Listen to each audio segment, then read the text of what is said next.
It's a new era of the VGBees Podcast. Why? For 70 episodes, we have talked about video games. But on episode 71, format changed. These two people came to me and said, John, we know you know how to run a podcast. We know you're not super into this, but we are. This is now your official Savannah Bananas touring podcast. My co-host Niki Grayson came to me and said, my bestie Lotus and I, we love the Savannah Bananas so much.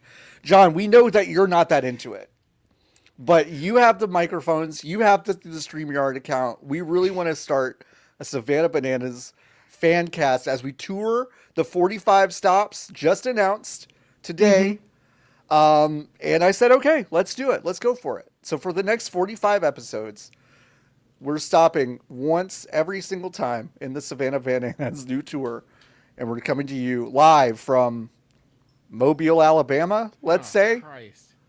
There's a non-zero chance I'll go to a game because there is one at Whataburger Field in Corpus Christi, Texas. That's fun. So like, it's by the aquarium. It's by the Whataburger by the bay, which is 2 stories tall. That's a Saturday. That's a Saturday, baby. What's on the That's upstairs? a Saturday. Is it seats? Yeah, it's just seating. There's a little balcony where you can like watch the sunset over the water and stuff for some That's reason. nice. That is Whataburger. nice. Whataburger. Oh, Whataburger. Hey, okay, no, fine. I'll do the real intro to the show. Hey, I just think that it's crazy that you think it's appropriate to foist that sin onto the two of us. Like you haven't on your own brought up the Savannah Bananas on every show we've been on for the last 2 calendar weeks. You know? it's true. I just can't. I just like it is funny. I've talked about Taylor Swift and the Savannah Bananas more in the past 2 weeks than like. So Anything I really, you I'm not actually like. I'm not beating the allegations, am I? That's all That's you. fine. No. That's all me.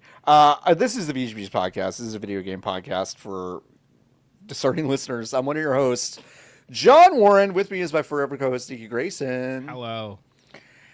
And we're so happy to introduce our new third permanent member of the show. Please welcome Lotus the Goatus to the showtus. Hello. Hello. Shout outs to Michael for dubbing me that, which is really stuck.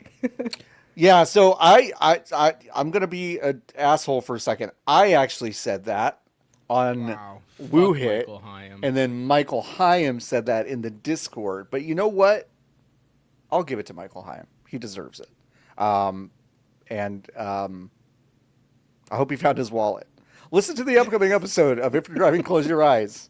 Available everywhere you get podcasts on Monday. Every time he loses something, it ends up being mentioned on one of the podcasts, It's which so I find funny. deeply funny. Yeah, so he guest hosted on If You're Driving. Now, Nikki, you've been very deep in some sort of thought for the I'm past on the minute and a Savannah half. Bananas store. Hit me with something. What can we okay, get? So okay. If you don't know about the Savannah No, Bananas, I've never been to the Savannah Bananas website, Nikki. Now you're on. I now had to you're research. If I Okay, was going alright. to dunk on it as thoroughly as I was, I need to understand it. So it's just, if you don't know, it's the Harlem Globetrotters, but it's baseball. It's comedy Correct. baseball. It's comedy baseball. Yes. They've added 2 new teams. Yes. Oh, so you both know. It's unfortunately difficult not to know. It has not been that hard for me. I must make it very clear. I have learned this for the first time today. Okay. Well, I did see it on TikTok. That's where I thing saw that it for the I first don't time. understand. So there was obviously the Savannah Bananas. Correct. And then there were the party animals, which is the pink Sure. one, and the firefighters, okay? But they've added 3 new teams. The Texas Tailgaters, the Indianapolis Clowns, great. And the Loco Beach Coconuts. Indianapolis Clowns, banger. That's really fucking good. Indianapolis Clowns is really good. Why do those ones have locations, but the party animals and the firefighters do not? Who's to say? The thing is also, the coconuts, that is not a real place. They made it up. Loco. Are you saying Beach? Loco Beach isn't real? There could be a Loco Beach, but it's not where they're from. It's just because they arrived. I was literally just talking to a friend about this over lunch, but I was like, why? There's plenty of funny place names. Like, you could be the Cucamonga Coconuts, and that would like be fine. That's pretty good.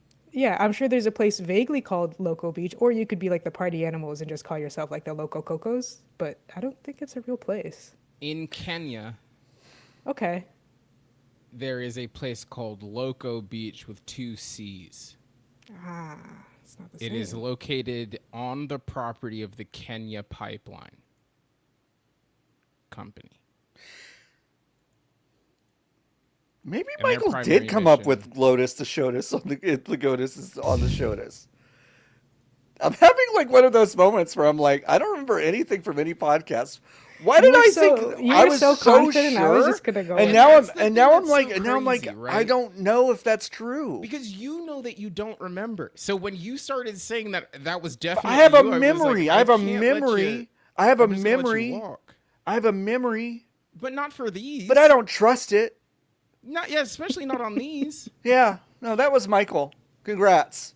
Congrats, Michael. I need to go get a CAT scan. God, can you please let's get CAT scans while we record? I would love to see what areas of our brains light up Will and they don't. let us do that? No, because you have to you have to sit really still. All right, anyway, sorry. Go back to Loco Coco Beach. It's over now. I closed the tab. I have 2 beverages. Bev check.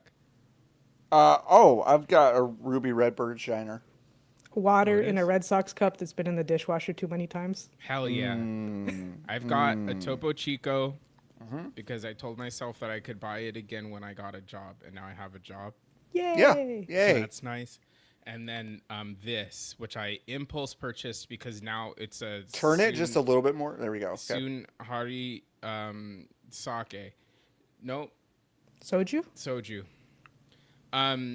This shit tastes horrible. So I got impulse. That's hard got- to do with soju. They Because it- infamously just taste like juice. Yeah, not this one. They have at the cap, like the end cap of the aisles at the Target. They had these.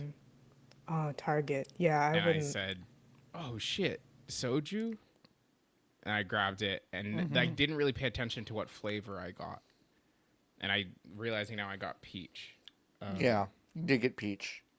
and it tastes like chemicals. Okay. Would you like us to do something about that? Give you some time to go get something that tastes better? No, it's. I mean, I've already opened it. I gotta drink it. You know.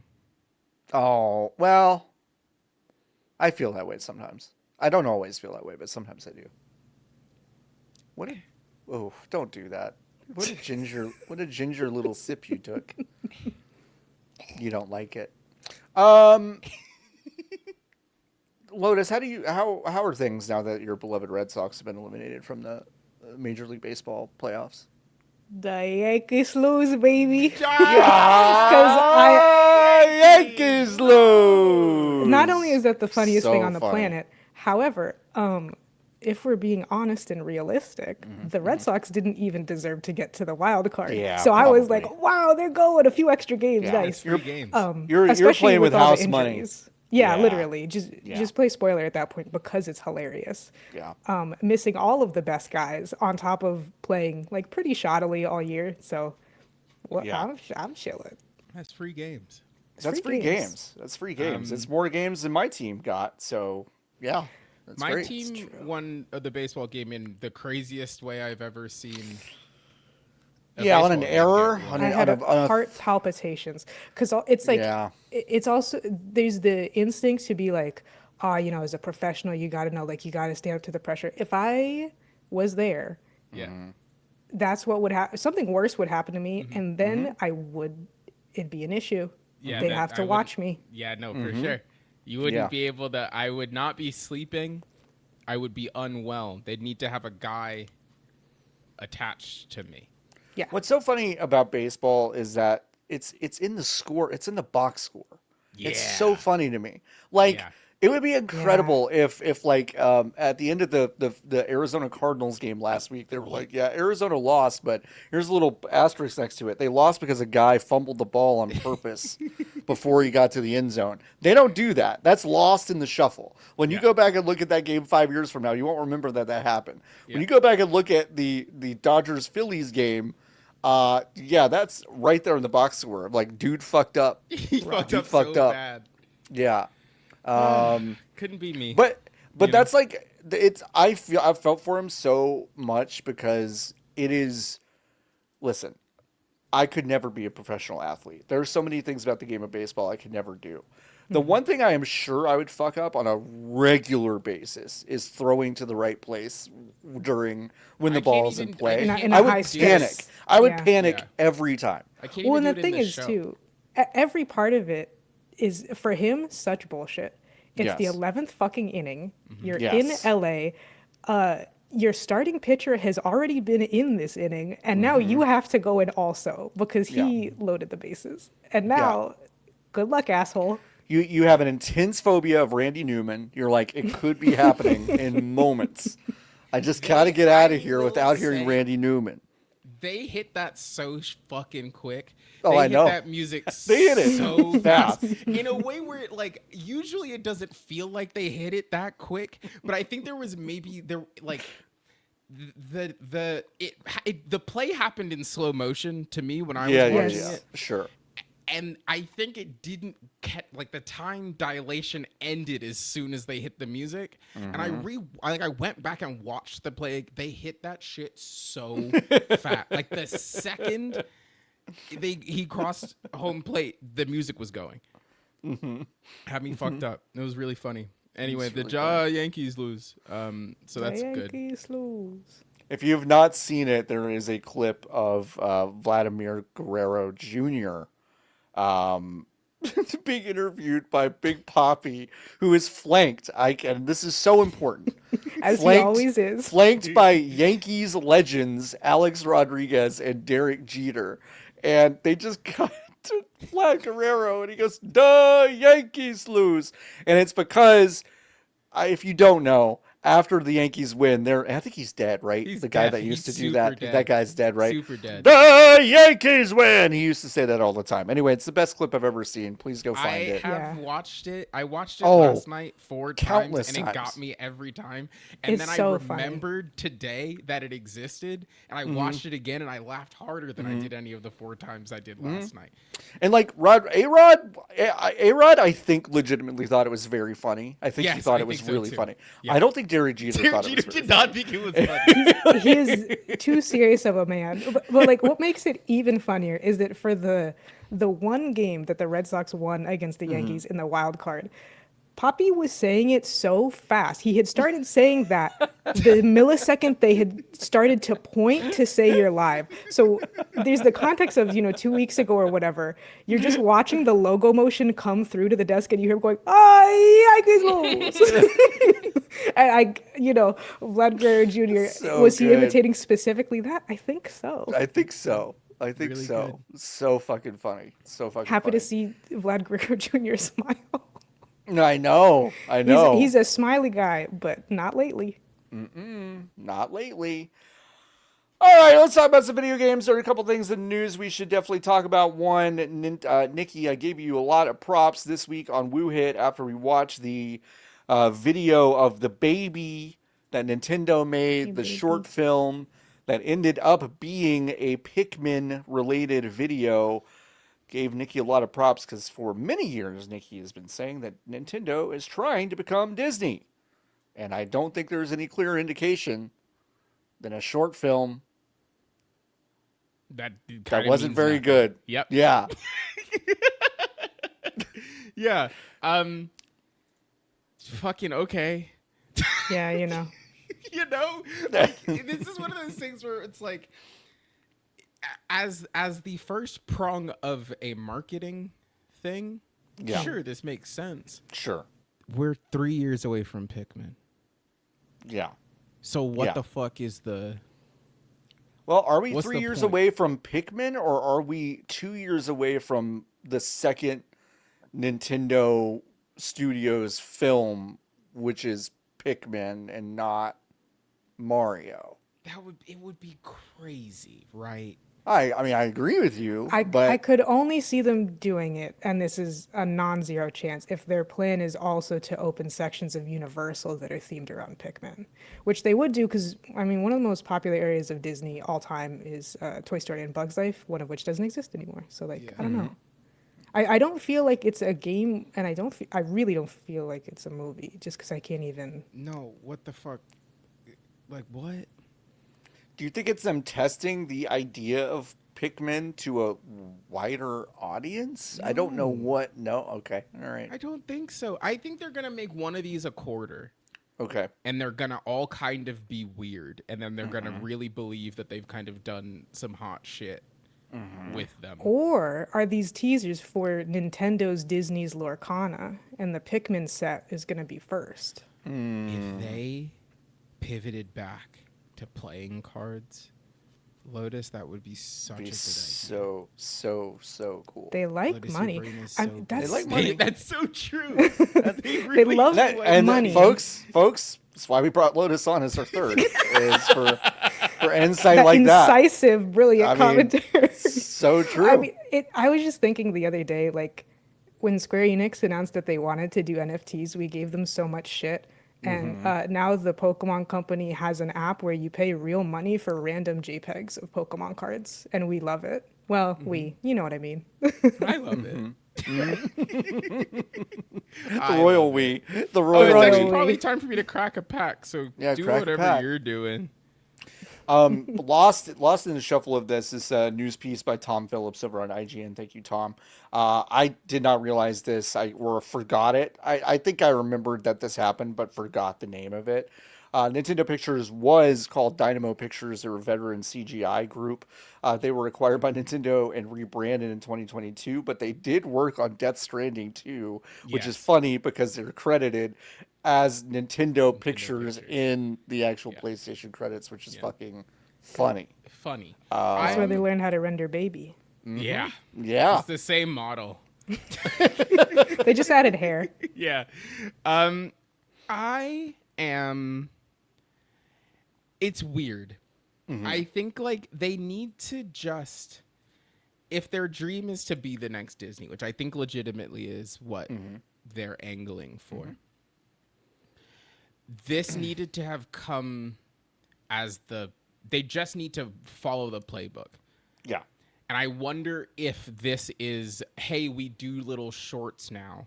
Next quarter is when the Mario movie comes out, right? It's March of 26.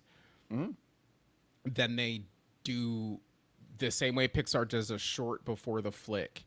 I wonder if it's a Nintendo Pictures short prior to this Illumination Studios movie. And we're telling you that this is a way that we're trying to tell stories now. And we didn't tell a very interesting one this time, but it is something that we do the now. music. Yeah. The music. Nintendo does have some of the greatest songs and greatest They do. motifs. Period. Full stop. Absolutely. That fucking music. I heard the Pikmin motif and it started to stir an emotion, and then the rest of it started with this just like the blandest Swiffer commercial Yeah. piano. Yes. Yeah.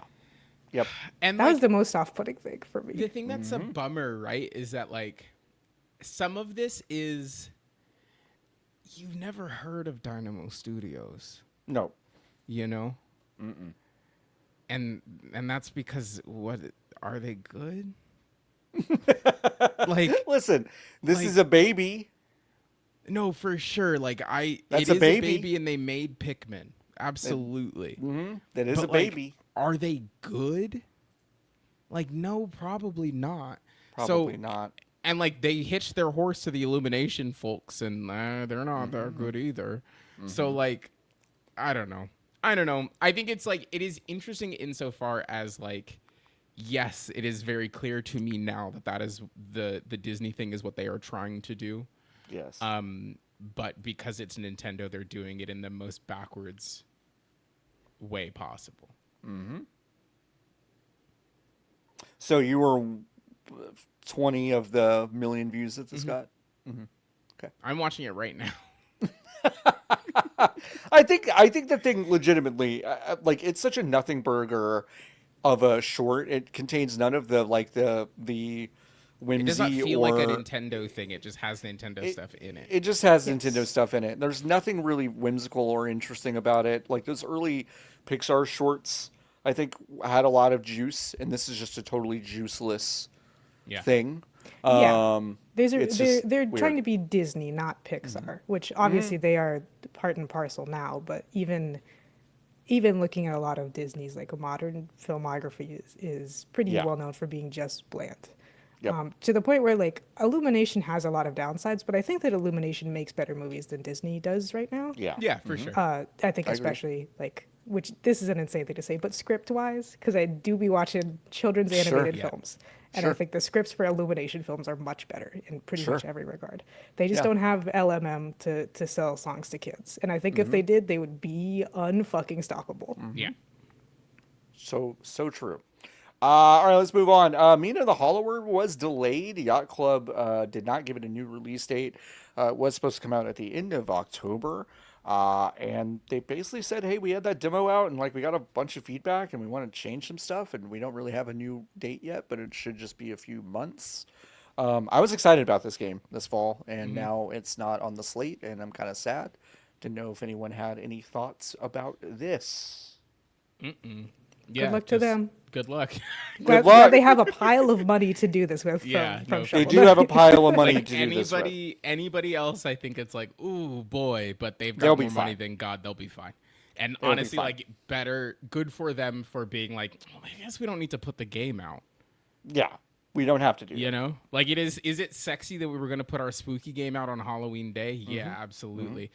Will it matter if we put it out actually in February? that. Not really. No. This means you get extra Halloween. Yeah. They could delay it a whole year. A whole year? No, I think it'll come out in February. No, or they just said it would be a few months probably. A game that I thought was already out, but it was just in an early access form is Hyper Lightbreaker. Unfortunately, Heart Machine is executing some layoffs over the next couple of weeks, and the plan is to essentially get Hyper Lightbreaker to a polished place and then leave it alone. So basically, they're ending development on this project. It will not reach the scope and original vision of the project. When I played this game at a couple of events and then eventually in the early access form, I did not think it was very good. No. No, it is earlier than the early access should be, and I think that's very clear. So in some respects, the writing was kind of on the wall Yeah. for this game. Yeah. I played this at Summer Game Fest last year, and I came away from it thinking that I had played like a pre-alpha build of a game that they were talking about releasing that year. And I still don't think they made enough moves to make it interesting. Like the Hyperlight stuff that they've done, I think it's an interesting world, interesting universe. Hyperlight Drifter, I still think remains the most intriguing and best game of those games. But I liked the idea of Hyper Light Breaker. I just every time I was playing it, I just wished it was Risk of Rain 2. Every single time I was Yeah. playing that game, I was just like, Yes. I could be playing Risk of Rain 2, and I'm not. Right. And Because that's like, how I felt. if you're making games in the Hyperlight universe and they're not objectively kind of lonely and alienating, then it's just an aesthetic, and it happens to look like a kind of dingier version of Risk of Rain 2, which is Right. one of the more addictive and fun games that I've ever played in my life. Great game. So Good video yeah, game. it's tough, and I don't totally. I mean, I do. Hyperlight Drifter did very well, so I understand like the impetus to put out more things in its line. But I also, from like a making games and inspiration standpoint, don't understand it as much. Yeah. Dear listener, that will not be the first time Risk of Rain 2 is brought up on this podcast, so just look out. All right, let's Did move you mean on. like today? Yeah, today. I'm going to talk about it again today for We played queuing Risk back of up? Rain different 2? reason. Yeah, well, it's Oh, gonna because go- of Megabonk. because of Megabonk. That's right. Yeah. That's called a teaser, folks. Just wait. Well, I mean, is it because I kind of gave it away? No, Stay it's not tuned. foreshadowing, just a teaser. Just a That's where you say it. Foreshadowing, you don't say it. Teaser, you say it. No. Hey, welcome to the ad break, folks. This episode is brought to you by GameDeveloper.com. That's just the website I'm looking at right now. Go to GameDeveloper.com. Don't say that. And no, they did not pay us for this. Don't at them and go, hey, did we blow an ad budget for cross promoting VGBees? No one did that. Back to the show. Hey, Tom Henderson reported over on Insider Gaming that Xbox was going to make a dedicated handheld, as we had kind of already known, but it canceled because AMD required 10 million units. It is claimed, which is a hilarious number, given everything else that is happening right now. So that's the most. We won't tell them no, but we'll make them feel bad. Mm-hmm. Yeah, if we get this, it'll be great. But we actually don't give a shit. We don't give a shit. Yeah, like that's crazy, dude. For some comparison purposes, the Asus ROG and Lenovo Region have only sold about 1 to 2 million, and the Steam Deck only sold roughly 5 million. I think it's just under 5 million. Do you think they even get chips from AMD for? If they make another Xbox, which they're saying up, down, left, right, and center that they are going to, and which, now again, I'm like, last week you and I both said that we don't think that's true. Yes. Yeah. Do you think AMD even is like, we'll cut the chips for you, or do you think that they will be like, you can pick from off the shelf, we're not going to make you a bespoke one, or you can get a binned version of whatever we're putting in the PlayStation? I mean, if they said 10 million units, they definitely. It was definitely just whatever they have. Yeah, it was just whatever. I mean, it's just wild. But Xbox said no; they didn't want to take the risk. And if that's true, it's probably the smartest decision Microsoft has made in a minute. So, congrats to them. They needed a win, If they needed a win, yeah, and this is definitely a win. A win by default. Yeah, it's just so crazy. Congrats, guys.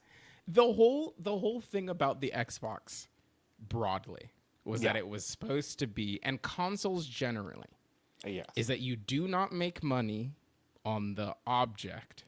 Yes.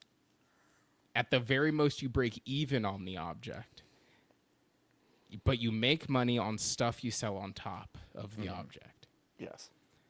They walked into the Netflix for video games about it, and then they were like, okay, actually maybe this will work.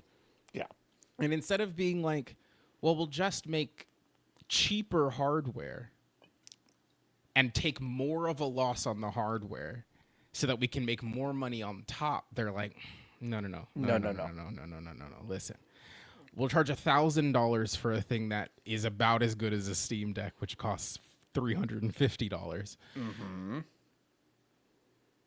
And I don't know, we'll just also make the box that you put under your TV $600. $600? Yeah. Also. Mm-hmm. Yeah. Remember when the Value Xbox prop. One S and Series S came out, and it almost seemed like they had an idea of how this could potentially work. Yeah. Mm-hmm. And that stopped happening. The writing was so deeply on the wall also, because it was like, at an economies of scale situation, this rectangle. Nikki is getting their rectangle. They're going to show us the rectangle. This Xbox Series Wow. S. It which really I'm looks just so holding, small I'm when you're holding holding $500. It is so small. It looks like you're Nikki's holding $100. a light cereal box. Yeah. The Xbox Series S, if you gave it enough time, you engineer the chip that is in this thing to be the hardware for a handheld. It's right. It's just right there. If you give it 6 or 7 years, by the time 6 or 7 years goes by, it is power efficient enough to run on batteries for 4 hours or whatever. And everyone says that's fine, even though they're lying. Like, I don't fucking get it, dude. Yeah. Sega's thing was that like they fucked up so bad and the games weren't very good. What, for Dreamcast, you mean? For the Dreamcast, yeah. They definitely overplayed the hardware for the Dreamcast. They tried to pack a lot into it, and not a lot of it was ready to be, I think, adopted at scale. I think they were too early with online. They were too early with a lot of the stuff that they wanted to do. The game quality was like, I think, pretty good, but not at the rate of hits that The PlayStation 2 is having. Yeah. So yeah, they just ran into the buzzsaw that was PlayStation 2, and it was just such a clear multiple. I mean, it was 2 generations of a row of PlayStation. Like, I love the Sega Saturn, but like it got its fucking shit kicked in by PlayStation. And Dreamcast and PlayStation 2 kind of had the same relationship. A lot of real bangers that got overlooked because nobody had a Dreamcast and nobody had a Saturn. But yeah, like PlayStation just ate their lunch 2 generations in a row. Lotus, have you ever touched a Dreamcast controller in your life? I've never even seen a Dreamcast in person. I don't think. Well, I that think might be a lie. I've seen a Dreamcast in person for sure. I don't think I've ever touched or played a video game on a live Dreamcast. No, thinking about it, I have probably hypothetically seen a Dreamcast behind the glass at like Yes. a game store when I was buying Pokemon Yellow. But like, y'all would have gone fucking apeshit over the VMU stuff. No, The for memory sure. card with the Every screen on, game like, I've heard you of it would on have it, I'm gone like, yes. fucking Okay, apeshit. Like, but I it didn't was so know- ahead of a million different things. But It was I had a amazing. Game Boy Advance. I do you know, I get it. understand? And Yeah, the I get it. cable to the I know. GameCube, and I thought Sonic Adventure 2 was a game for the GameCube. Right. When I then went into the store and looked at a magazine that was like, "Did you ever heard of the Dreamcast?" I said, "No." Yeah. Like in 2004. Like, Yes. have you ever heard of the Dreamcast? Yeah. I was like, "I don't know what this is." Yeah. Yeah. Yeah, the I must- Omo Rice ketchup logo. I know. Yeah. Yep. Logo. I was like, what Yeah. is this? It must be said that this story mostly came from a hardware leaker, a reputable one, I will add, Kepler L2, who's reported on a lot of eventually verified AMD-related leaks. But it also must be said, just because just so fucking ethical, Windows Central's Jez Corden has said that this is not even slightly true. Jez famously been super fucking wrong about a lot of stuff, especially over the past 2 years, even though he works for Windows Central. So maybe work on your sources there, bud. But yeah, it must be said. I don't know. It's funny even if it's not true, you know? Right. Oh, super funny. The more damning thing is that it's plausible. It's plausible. Right. Right? It affects nothing, but it is really funny. It's Either really way. funny. Yeah. Yeah, I don't know. Tough. Tough. You were saying that Sega kind of ran into a buzzsaw, Yeah. and Microsoft like saw the buzzsaw of the PlayStation 5, like of the PS4 really. Actually they've built they've built 2 separate buzzsaws. Yeah. After the Xbox 360, they said, "Well, sick. We kind of won that one. Cool. They did. We'll build our own buzzsaw and walk into it." And then after that, they were like, "Okay, well, we lost that one pretty bad. All of our limbs got cut off." What if he just rolled it back? What if he just What if ran we it rolled back? it back? What if we ran it back? But they took longer to decide. It was not even that they decided to run it back. They were on a normal path, and then they said, no, but I missed the buzzsaw. I missed the buzzsaw. The call of the buzzsaw is so loud. So then they built a buzzsaw to walk into. Tough. Most businesses are doing this, though. I mean, they're just the Yeah. most. They're just the most American business of the ones that are currently doing this. Yeah. They just love to build And their that's own because they're the buzzsaws. American business of They're the the three that are American doing business. this. Yeah. The goal is to pretend that this can make money at some point, even though everyone knows that it can't. It Because can't. that is how American business works. It is indeed. Hey, let's talk about Mind's Eye. We haven't talked about Mind's Eye in a second. One of the best Yeah, games okay. that came out this year. You Game know, of the year. We all beat it. Build a Rocket Boy, the developer laid off What? over 250 developers. This happened a while ago. For why? Mind's Eye did not do well, unfortunately. What? No, it's crazy. And now 90 current and former staff people have written an open letter blasting the studio's management, including Leslie Benzies, claiming that not only did they have poor working conditions, but the layoff process might have broken the law, according to the I'm shocked letter. that the former Rockstar guy did something bad. And this was published by, like, they're not going to get it. Like, this is my favorite thing about this, is that they can't ever get away from this.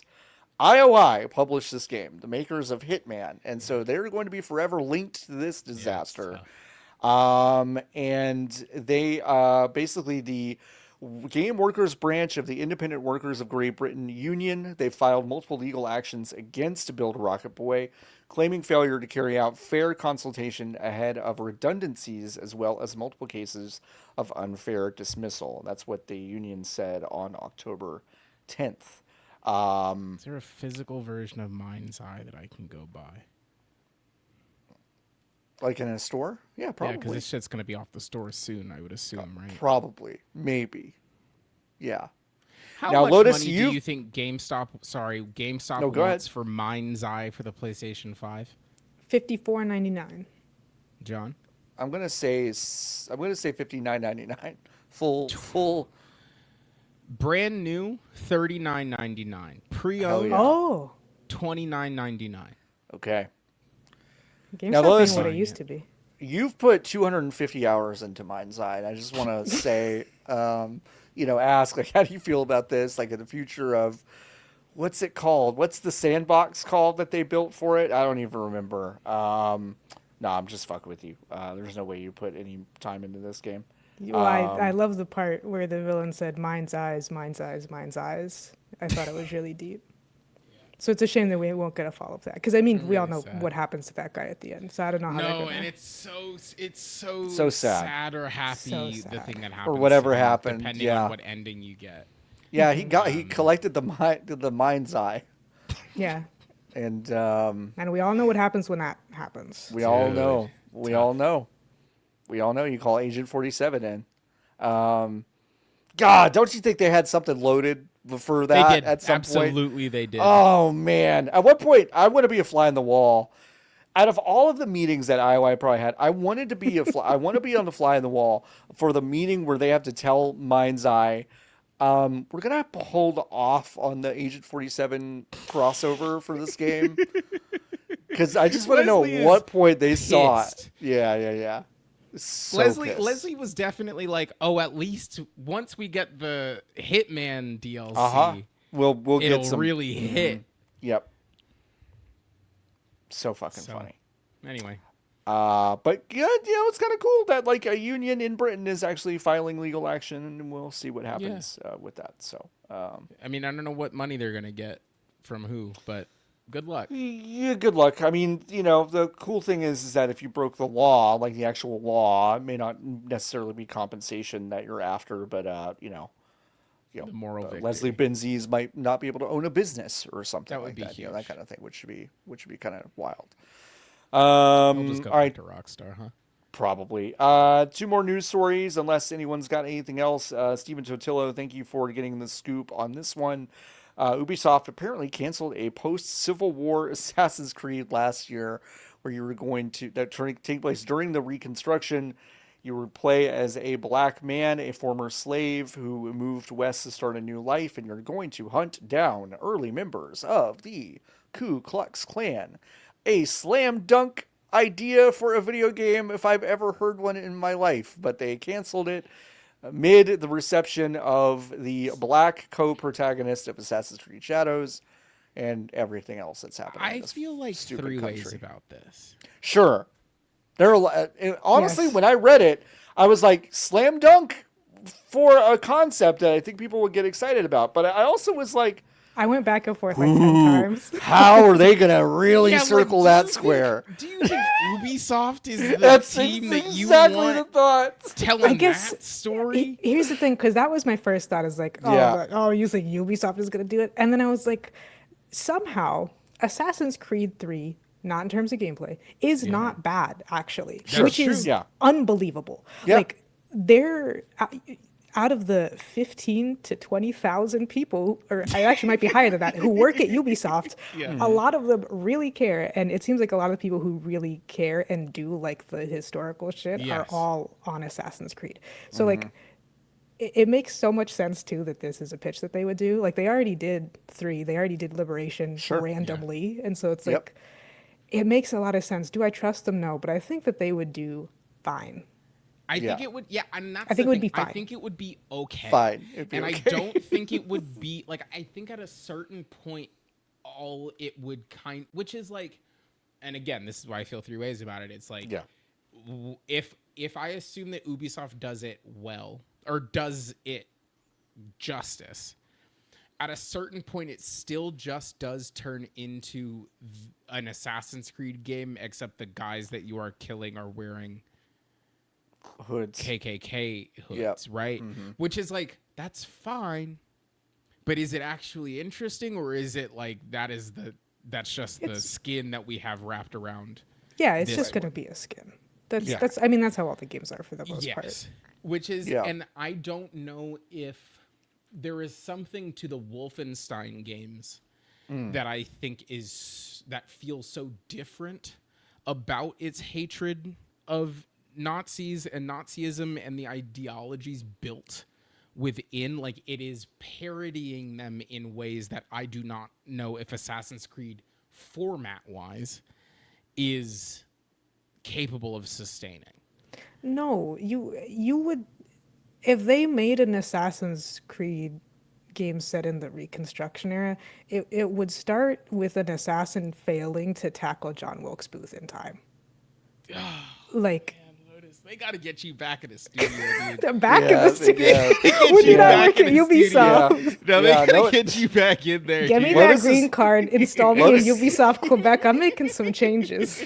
Lotus has broken the record the most times laid off from Ubisoft. They got to get her back. I just keep coming back. yeah. They keep taking me in. Yeah, no, you're right, Lotus. That's right. You're totally right.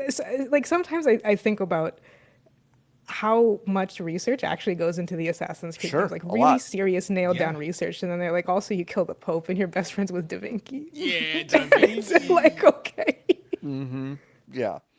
they should Yeah. set the next one at Roku City. What if Ooh, instead the Assassin's next Creed, Roku Assassin's Creed was in City. Roku City, like completely out of time? Uh-huh. Okay? Yeah. But yeah. it's Roku City, and this lets them Fortnite it, right? Right. 'Cause you No, can kill anybody. they'll just put the clan in it again. They're just like, we made the assets for the clan. We're putting them in Roku City. Yeah, but you can Fortnite it. Yeah, you can Fortnite it. That's okay. That'd be fun. That's good. They should do that. Well, Well, Assassin's best Creed of luck Roku to City. the Jesus Christ. Assassin's Creed team who will make a game probably set in Western Europe. The team in is 8 yeah, years. yeah, yeah. That's probably true. The That- team that- is apparently sad that this is being put on the shelf, but not surprised. Blah blah blah Yeah. blah. blah. I didn't realize that new DLC for the Assassin's Creed Origins was Saudi funded. I didn't Yeah. know that. Allegedly, but it is, Allegedly. set in modern day Saudi Mysteriously Arabia. for a game that is old. Yeah. For a game that's yeah. So, Fascinating. yeah. We'll round up the news with Glenn Israel, veteran art director for Halo Studios, exits with a real crazy. Yeah, please, Nikki, please read This the is full so- LinkedIn message that Glenn Israel posted. Let me grab I lost the tab. Okay, here it is. He posted this on LinkedIn.com. Yes. Okay. As of today, and after 17 long years, I am officially no longer contributing to the Halo universe. There is little more I can say for the moment, though I intend to share this particular story in its entirety when it is absolutely safe to do so next year. In the meantime, I have a message for anyone and everyone who needs to hear it. I know that the state of our industry seems dire, but never forget that you are free to choose. No illusion of security, nor promise of wealth or fame or power is worth trading away your health, your dignity, your ethics, or values, and no one can force you to. Stay strong, take evidence when necessary, and find where you belong. As always, I'll be here if you need to talk. This man worked on Halo, okay? Halo. Halo. Halo. That's Halo. actually what I wrote for like the clan member that you convert in Ubisoft's new game before they axed it. But so I don't know where he got that. That's crazy that he got that. So there was a story last week that the Halo team is announcing something this coming week. Yeah. Is that right? Or is it this coming week or is it this coming month? I think it's this month. Okay. Well, anyway, that they're announcing more Halo stuff. And then the Halo art director is gone. But there's little more I can say for the moment. I intend to share this particular story in its entirety when it is absolutely safe to do so next year. I don't like what non-disclosure What ends in a year. Where you're a Like, director, but it ends in a year. ends in a year. I don't understand I don't know that. what that means. I don't know what that means either. Unless it is like we're getting rid of the Halo studio that we just rebranded. Sure. Like I don't know what that means. It's such a crazy threat that I love it. The I clock love it. is ticking. the Glenn clock- Israel tapping his watch, looking at the screen. Yeah. It's such a crazy threat to put on LinkedIn. Yeah. So yeah, when this came across this culture crave post came across my feed, Which is really funny. which is like also like, damn, how the mighty have fallen. That I know. Culture crave, a fucking aggregator of garbage from shit island, is like putting Halo news up on their channels. Is I had to tough. open it in another tab because I have Culture Crave blocked blocked. everywhere. Because why wouldn't I? Why would they have ever said something that I am interested in looking at, and then all of a sudden they're reporting How on could they have Halo possibly LinkedIn scooped posts. it? Yeah, exactly. God, it's crazy. What do you think the new Halo shit is? It's just the first one remastered in Unreal 5. Do you think so? Yeah. It's gotta be. It's gotta All right. It's gotta be. Right. Does it even have the multiplayer is a question that I ask myself literally every day. What? Oh, don't that's know if it like does. really? You think I would? think because $35 it's Unreal Engine 5 and it's the first game and there's no multiplayer, like feels right.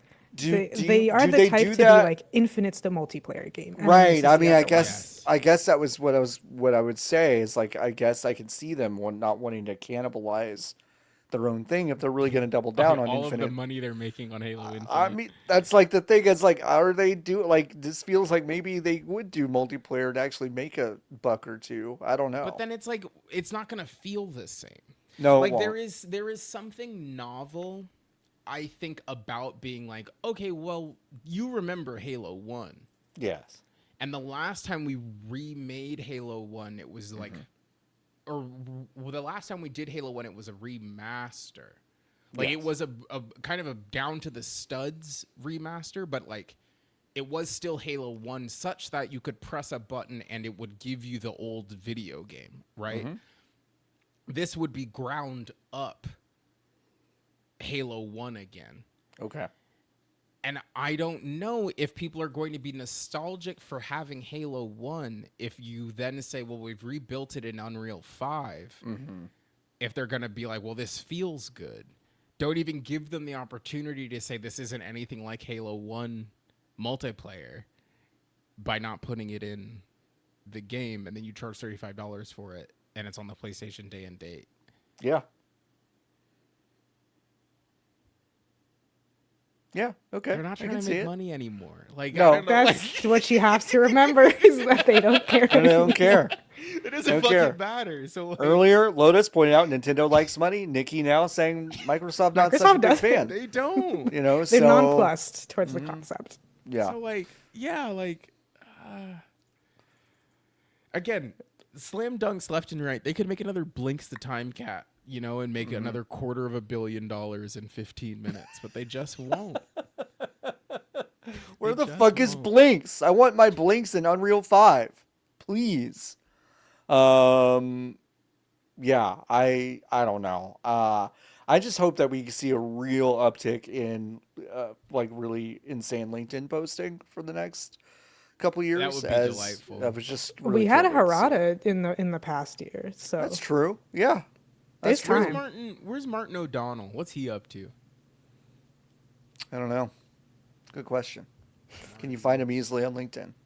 Donald. He tried to start a studio, remember, and he's got bad ideas. And then he ran for Congress. Ooh, I don't remember that. I don't remember running for Congress. Was he a Republican? Yeah, of course. Here's a post that he made on November 4th, 2024. I don't put much stock into celebrity endorsements, and I'm a pretty minor celebrity. But I was audio director for 5 Halo games and Destiny 1. You might remember these menu screens. And then it's pictures of Halo, Halo 2, Halo 3, Halo 3 again, Halo 3 ODST. And then Halo Reach. I don't know why Halo 3 is in here 2 times. 2 times? Anyway, the second sentence is, I'm voting for Trump and you should too. # gamers for Trump. Oh. And that's why he won. That's why he won. That put him over. That put him over. God, that's like, it doesn't matter who my father is. Do you know who my father is in like the same sentence? That's so crazy.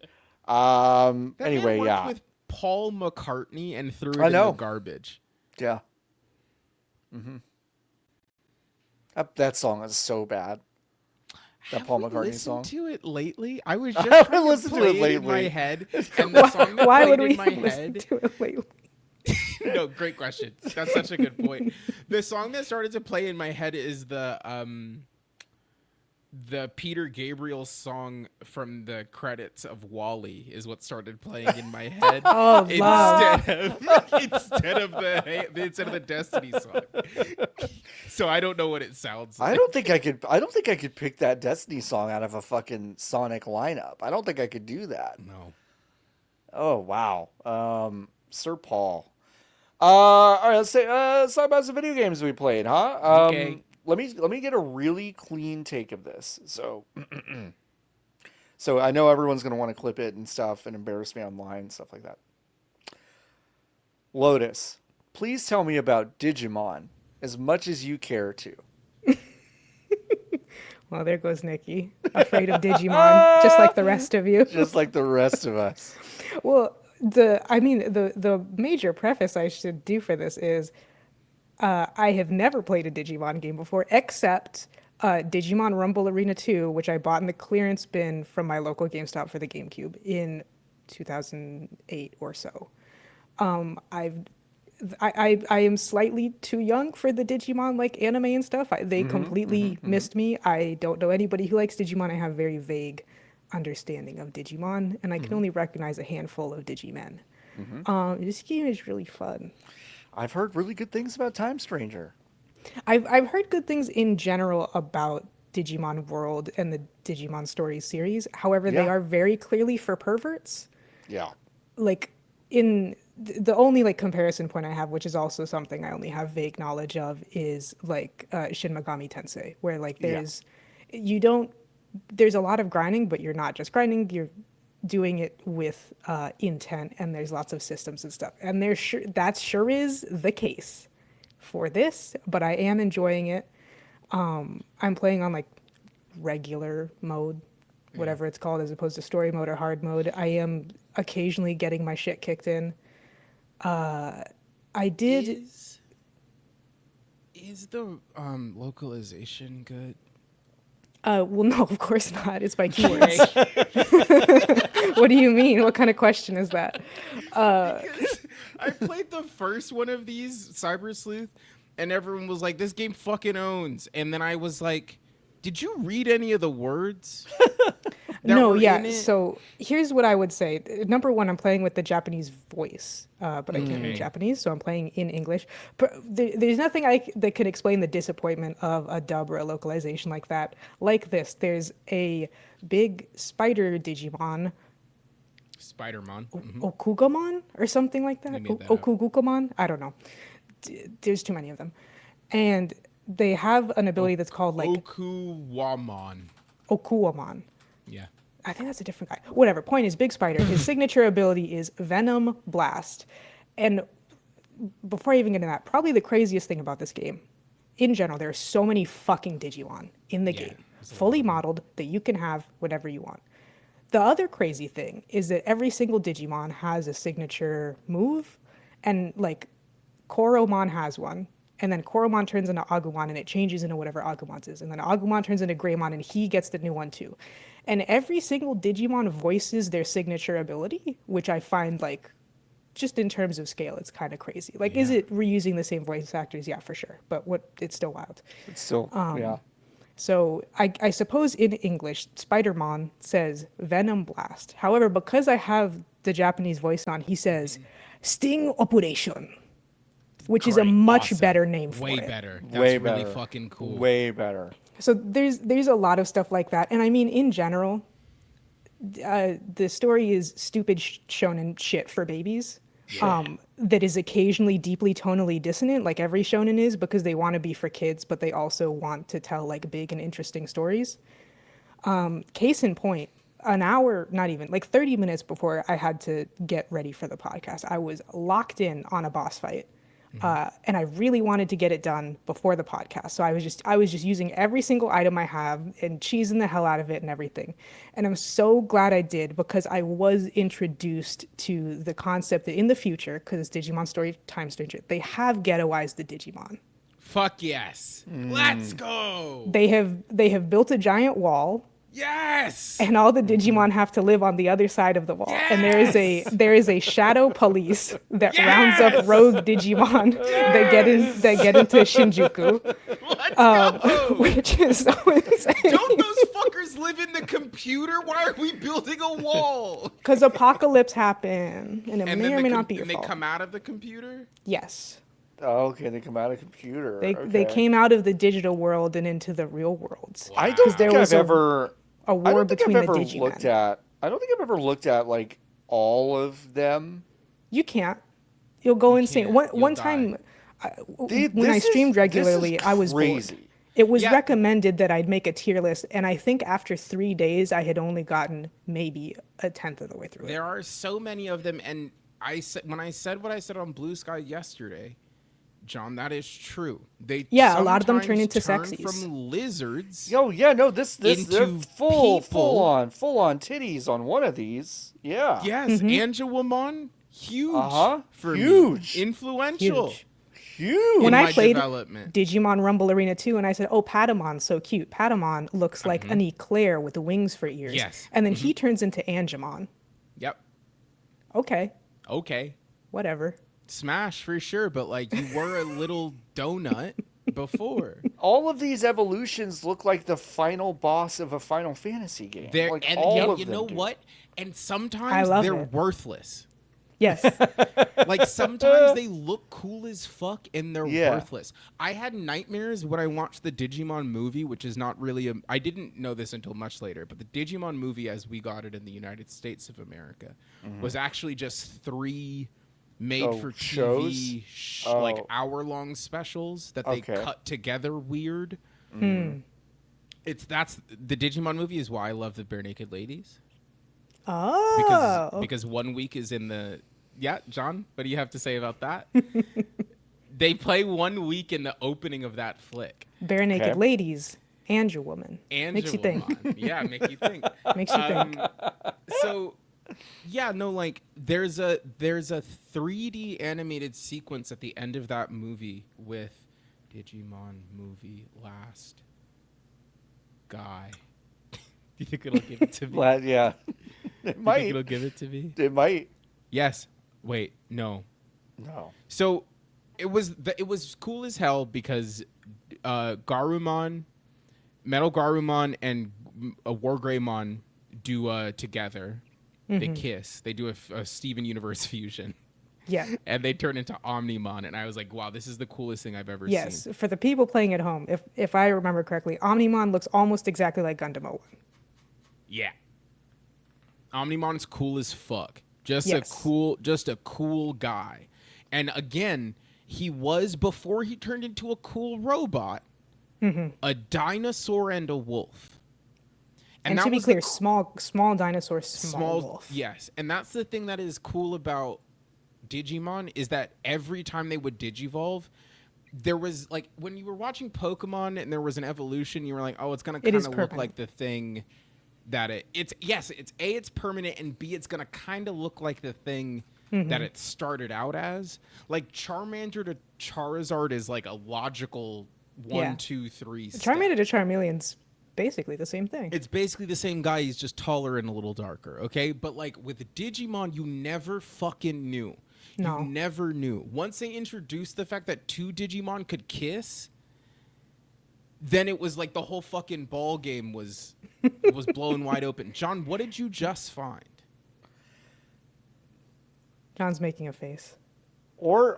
Ordinemon is just naked girl with wings that are literally. Why are you only looking at the naked girl ones? No, Yeah, no, what's no. that about? No. This looked like an ink blot, but then I was like, "What's in the middle of the ink blot?" And it's a naked woman. I see. I didn't know. I knew about the little dinosaur guy. Yeah, this is. Hey, Yes. John, you're right. This is crazy. Yeah, that's crazy, right? The thing that's nice about Digimon though is that it is so surprising, I think, and this Yeah. game keeps that where if you haven't encountered a Digimon before, you can know what you need to Digivolve, but it will just show you like a silhouette. So it's fun, and then obviously because of the way Digimon works, where you can de-Digivolve and then Digivolve and like with no penalty, and in fact sometimes it's a good idea because of the stat grinding Sure. training shenanigans. Right. If you get an ugly guy who sucks, you can just de-Digivolve and then pick a different guy. Great. To a different Great. guy that you might like more. Yeah, exactly. So yeah, it's fun to have that element of surprise. It was extremely funny that I was like, okay, there's so many Digimon I don't know. I'm gonna try this silhouette. It doesn't look familiar to me. I'm gonna pick this guy. It was fucking Renamon, which is the fox one with the purple. The one that everybody wants to fuck. Yeah, one of a few, but the most famous furry like Yeah. horny bait in Digimon perhaps. It was so embarrassing to realize that people wanted to fuck Renamon because I just thought that Renamon was cool. Renamon is cool. I just didn't realize that everyone wanted to fuck Renamon. People will They fuck did. anything. They will. And Lotus, you're so right. You're so true. They will just fuck anything. will just fuck anything. My right AirPod just died. Rip. Oh, all right. Well, hopefully the left one stays with us. I don't think it will. So the clock is ticking. So Lotus, what is this game? What's the loop of this game? The loop of this game is that it seems to be extremely long based on how far I am so far, but I kind of can't tell because I only know a handful of Digimon. I did a lot of work to get the handful that I want and recognize, and so I might have just taken too long. But an extremely long story-based, somewhat linear JRPG where you have to take time off to grind and do like kind of granular stuff with the Digimon, including changing their personalities by talking to them or training them in specific ways. Because then this is actually a thing in Pokemon, they just never tell you about it. Not the changing part, but personalities that affect how your Pokemon/Digimon gain stats. So if you have a certain personality, you get a lot of attack and defense every time you level up. And you do that so you can meet certain requirements to then digivolve into the thing you want, and then you can like destroy lower level Digimon to feed that Digimon and get it levels, get it stats, de-digivolve it because now some of those stats just stay forever, and then you can do that back and forth to really cheese the shit out of the game and just have like little baby mon with 10,000 in everything. And then you fight big guys.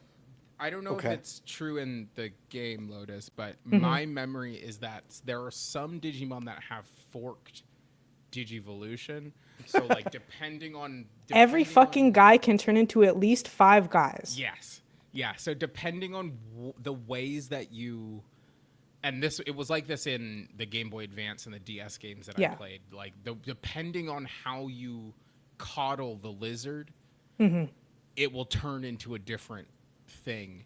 And then like when you pull them back to the original form, you can respec them basically to turn into a different thing. They're really deep. Like it is. You can get very deep with it. Considering like it was just Tamagotchi for boys, like the exponential curve of mechanical growth for this property is kind of crazy. Because it was just Tamagotchi for boys, and then they were like, okay, well, I guess we have to put some rules in it. It's also fun that, like, design-wise, they have done whatever the opposite of painting yourself into a corner is. They're like, we can do whatever the fuck we Yeah, they want, started whenever with- we want. They started Yeah. with the donut turns into a hot woman. Yes, Like, and that's they how were they like, straight. started. Yeah.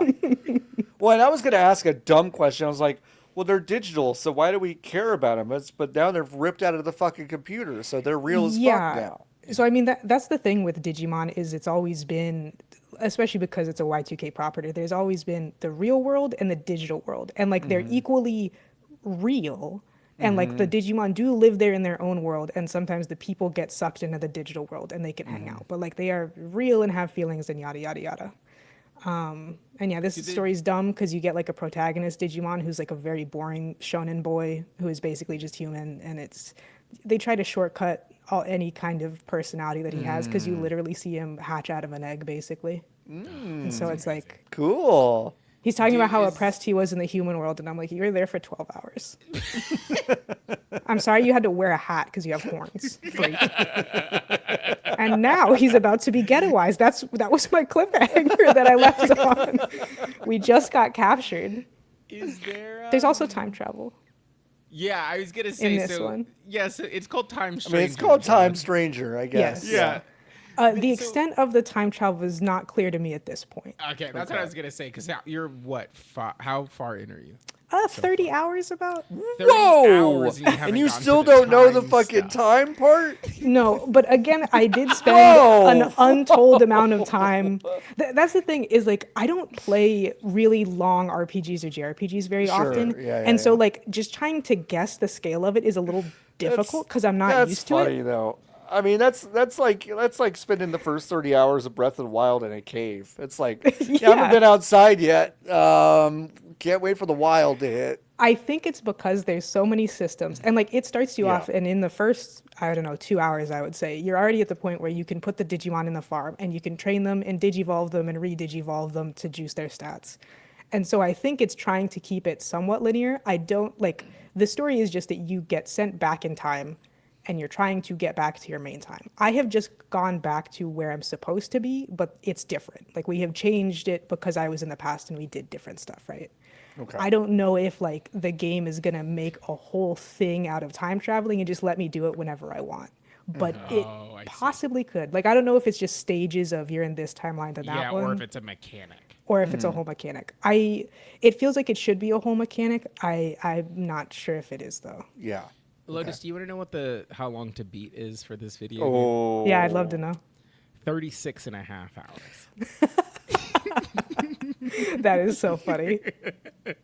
I mean, it hasn't been out for a long time, so I You've feel only got like 6 hours. No, you only have 6 hours left. That's it. I mean, again, that's the thing is it could be that I'm just randomly in the end, but it doesn't make sense to me I because don't think also the Digimon have like tiers basically, where in Pokemon you have base and then group 1. I don't remember what it's called, but base 1, 2, 3. My Digimon are only at ultimate level, which is not very high. Yeah. And I have also just discovered that I can DNA Digivolve, which is when you do Omnimon, when you combine Yeah. two Digimon together. Digimon fans and people who played the previous game, a friend of mine informed me, will be happy to know, as I was telling them. Does it do you the can- animation?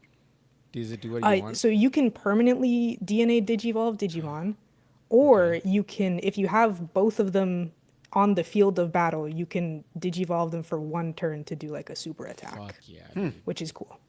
Apparently, it was not like that in other games, so it's pretty easy. There's also some personality stuff with it. They have to be the right personality to Digivolve and all this stuff. Is there any in Digimon Frontier, which I'm sure you all watched, both of you. Yeah. Every episode. They became Every the episode? Digimon. Okay. So Is there I any don't of that think in this? that will be a plot point. They're trying really hard to do like a A segregation. just because we're different. Yeah. I see. Well, Even that's the Digimon are crazy. segregated, and it's also it has that obnoxious JRPG thing where the story is just entirely based off of one mythology that a guy read about.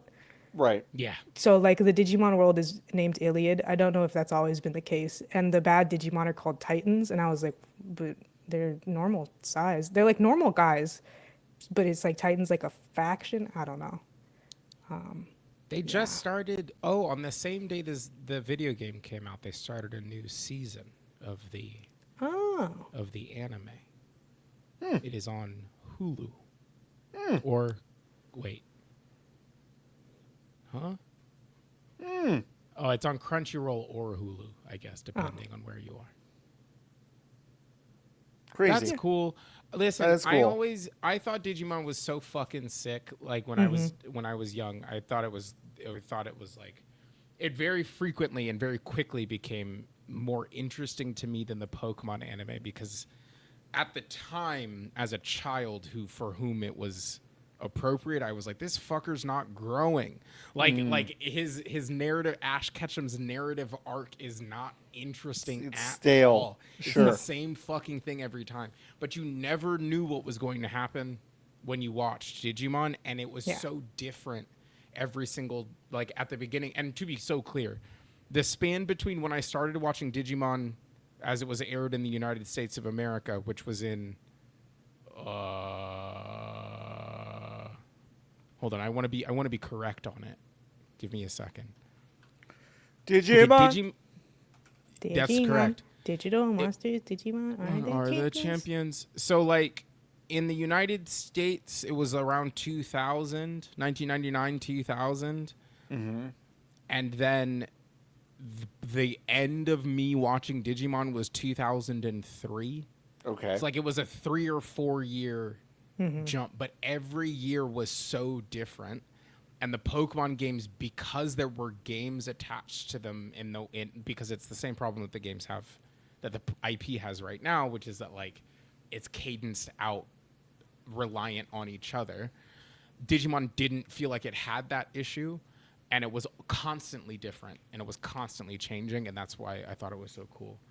So I'm glad to hear that this one is good. It's fun to play. The I'll story's really dumb, and I think you can skip.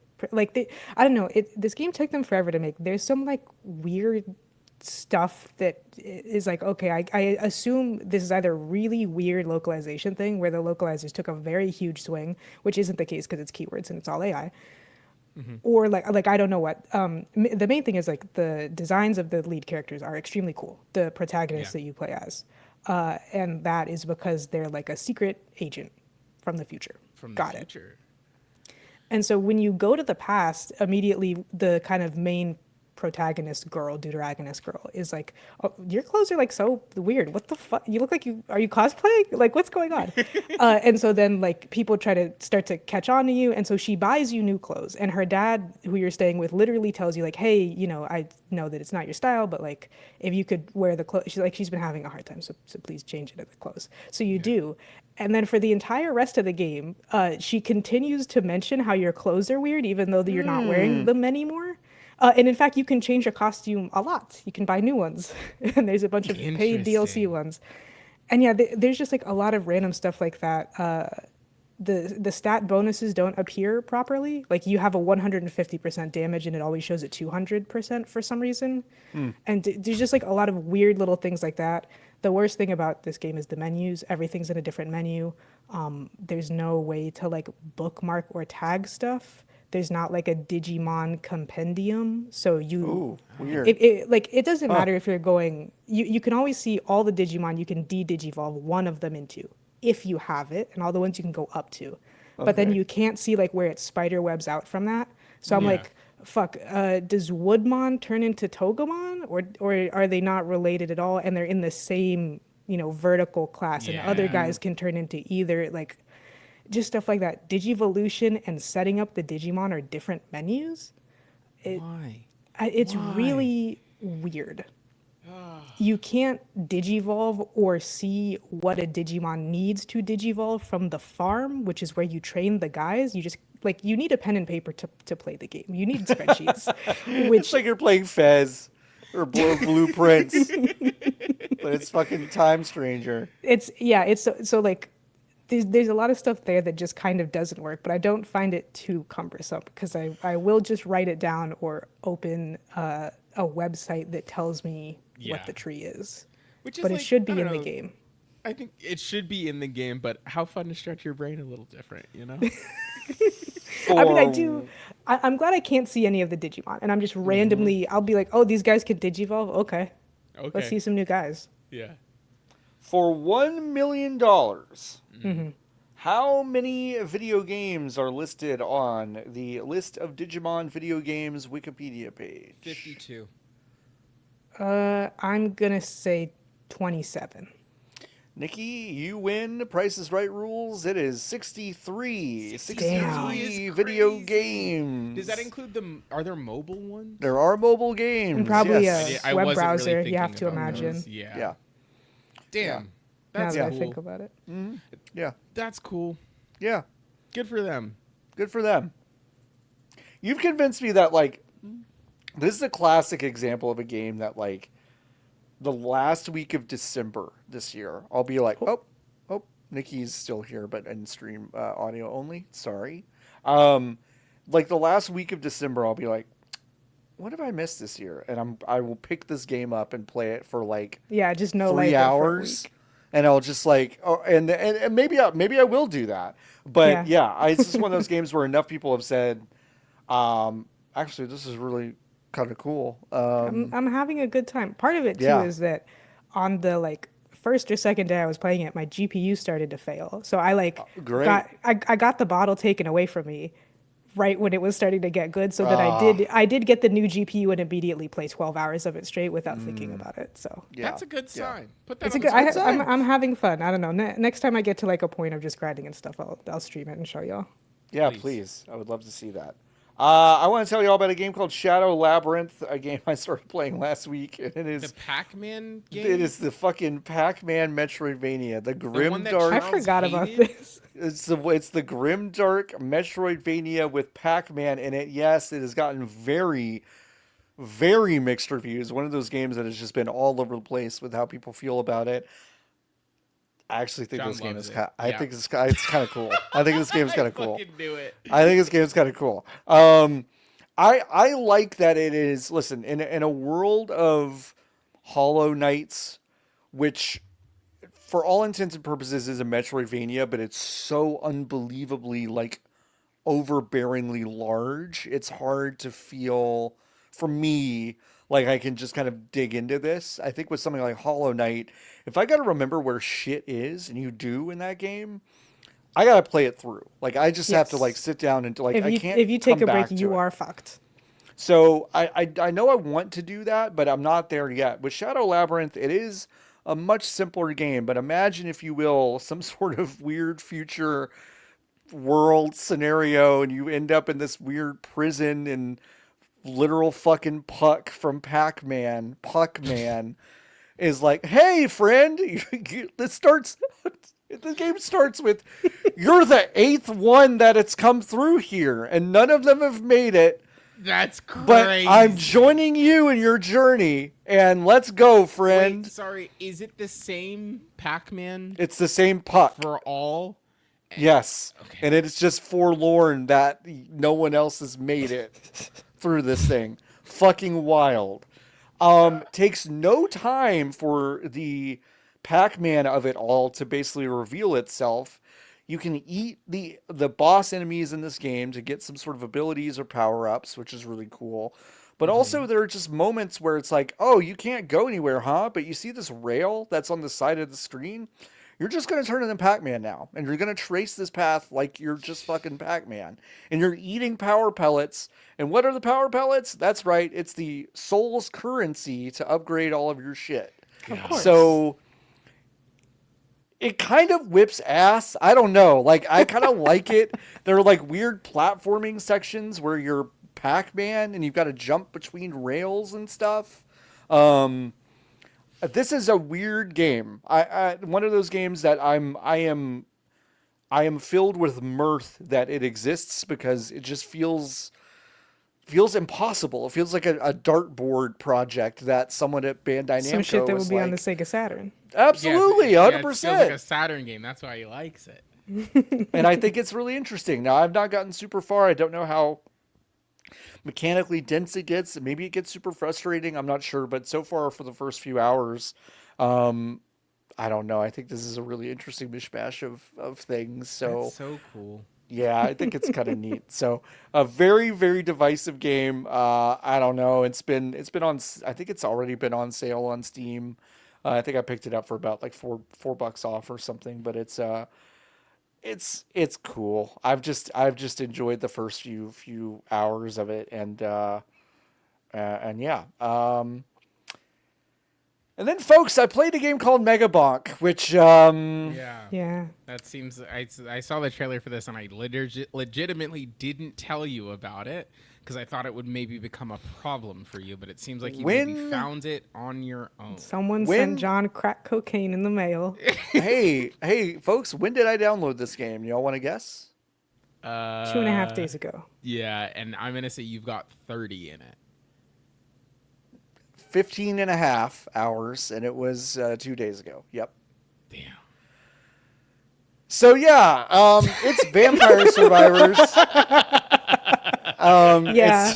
It's Vampire Survivors in 3D space, but like I know that's the real narrow version of it that a lot of people have given you. But what I'm giving you is that it's really just a Risk of Rain 2 with Vampire Survivor mechanics placed over it. It is so much Risk of Rain 2 that I know fundamentally that Risk of Rain 2 is a better game, and I'm thinking about firing it back up this weekend because it's just super, super good. But what Megabonk is scratching an itch for is just Vampire Survivor stuff, but when you're jumping and moving and you're using speed as part of your arsenal and verticality as part of your arsenal, it does open that toolbox up in really interesting ways.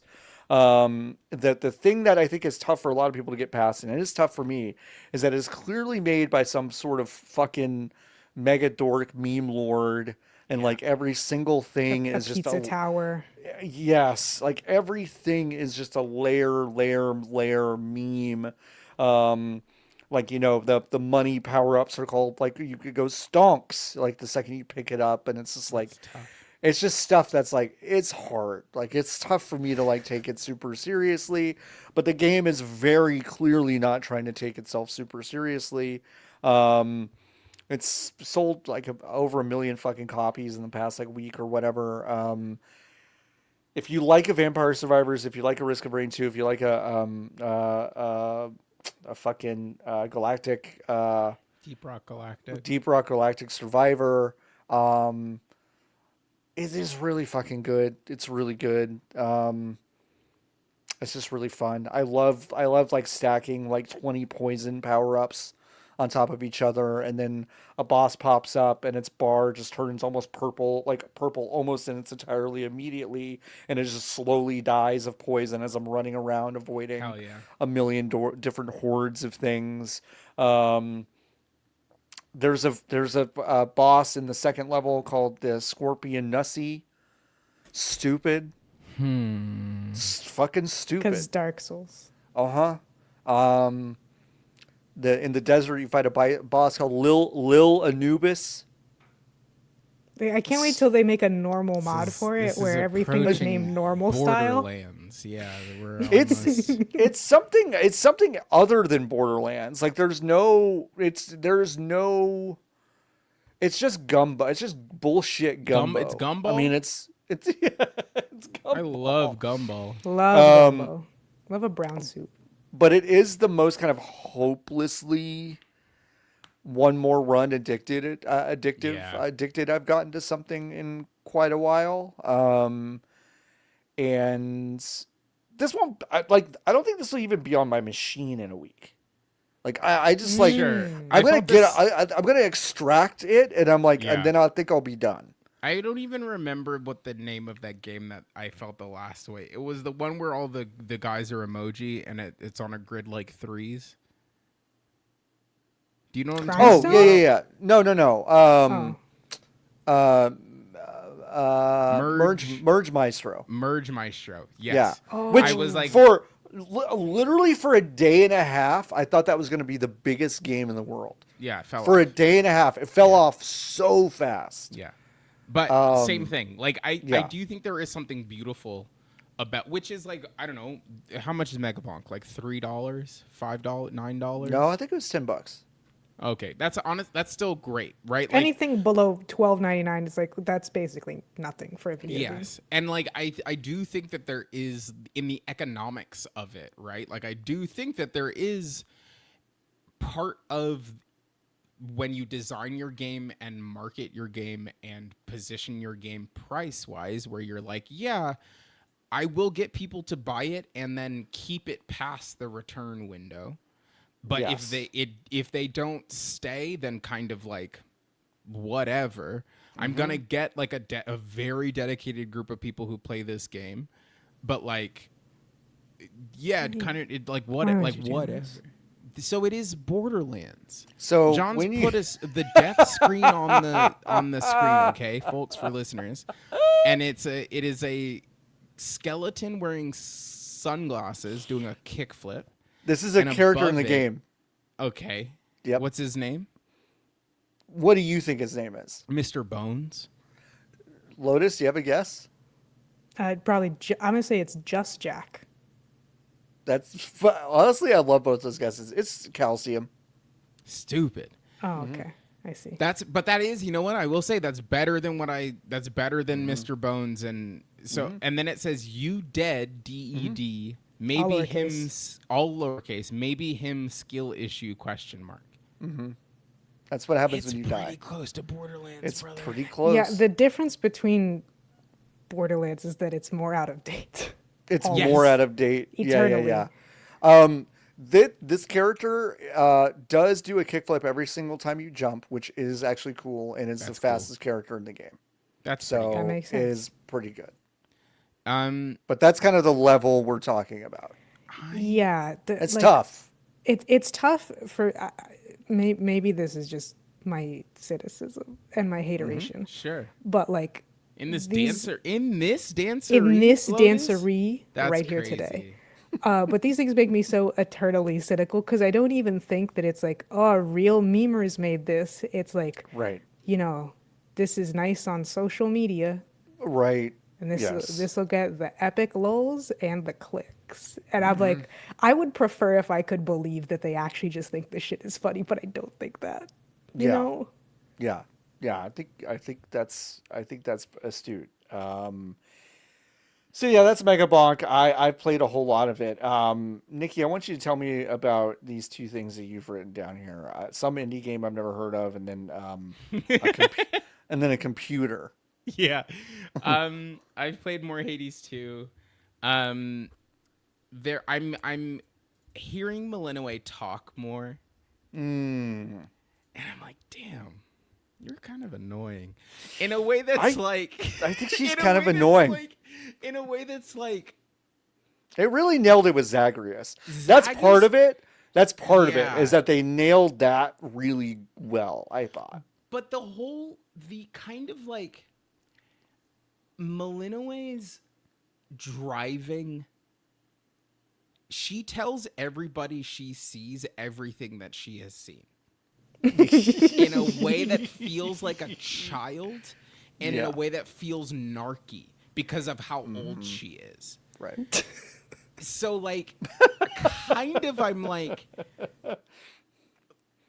damn, I don't know if I like, is the thing that you're fighting against horrible, right? Like, are Sure. you fighting the good fight right now? For sure. For sure. Do I like the way that you're approaching it and the way that Not you're really. moving through the space? Not Like, really. like a cast member of Vanderpump Rules? Not really. Like, yeah, she's like, she's messy in a way Uh-huh. that isn't like, it's productive. framing It's it not that productive. way, I think might actually be helpful for me, John, Sure. kind of moving forward, like it's reality.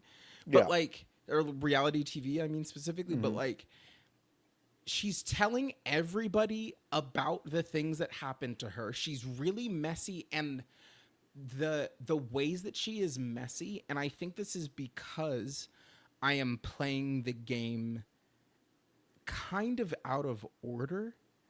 Which is why I'm like, right now where I'm sitting in my body is I'm like, oh boy, I do regret having played as much of this game in early access as I did, because it is really difficult for me to figure out what is and isn't new. I don't know how the game is presenting the new content to me. And Right, yeah. if that, like, I know the flow is completely fucked. I imported my save on the Switch. I bought the game on Switch, and you can just import your save from Steam. And I did that mostly because I like didn't want to do the beginning of the game again. Yep. Mostly because I'm like, oh no, like I know how it works. You did I it. don't need to. Like I did it, but retroactively, I'm kind of like, oh boy, I do wish. I could I just see started it over. You could just see and it presented how they now how they want you to want see me it. to Right. see it, because Yeah. I'm getting things that feel remedial for Malinois's relationships, and I'm like, oh boy, like this, it does feel disjointed, it does feel out of order, and like for most people this is literally not an issue, right? Like this is an issue that I have caused to myself because I played so much of the game in early access. Yeah. But that's what I'm thinking about. Yeah. The, She is a little bit like, why isn't this about me? Like pretty she's much. a narc. Like she's like a self-centered narc. Yeah. And the thing that I am struggling with about her portrayal is that she doesn't know. And I don't know if like the player is supposed to know and realize that that's what's the case or not.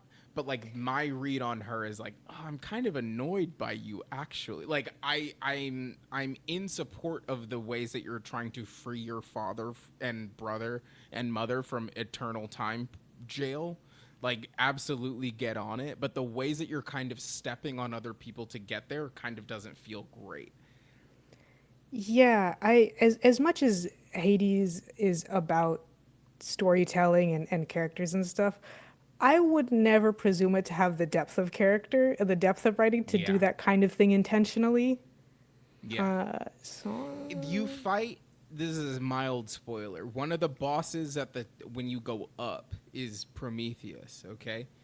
And Prometheus's whole thing is that he has been entirely fucked over by the gods. Yeah, His whole Famously. character arc is that he got fucked over for nothing really that he did. They just didn't like him and they decided to fuck him over.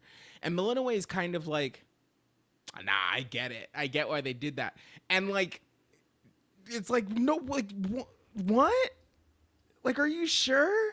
Like, are you sure? Like, I sympathize with Prometheus more than I sympathize with you in this situation, Malinois, but like, you're the player character. I have to kill Prometheus, even though Prometheus's whole thing is like, yeah, dude, like, I'm just trying to enact any kind of change here, because it seems like the way that it currently is fucking blows. That's kind of like, that's our dad. That's all our dads. They know Yeah. that, right? Prometheus like- is like our dad, basically. Yeah, like, and it's like, He gave us fire, and then is he the one who he gets his liver eaten by vultures for eternity? yes, That's him. yes, Yeah. that's his whole fucking thing.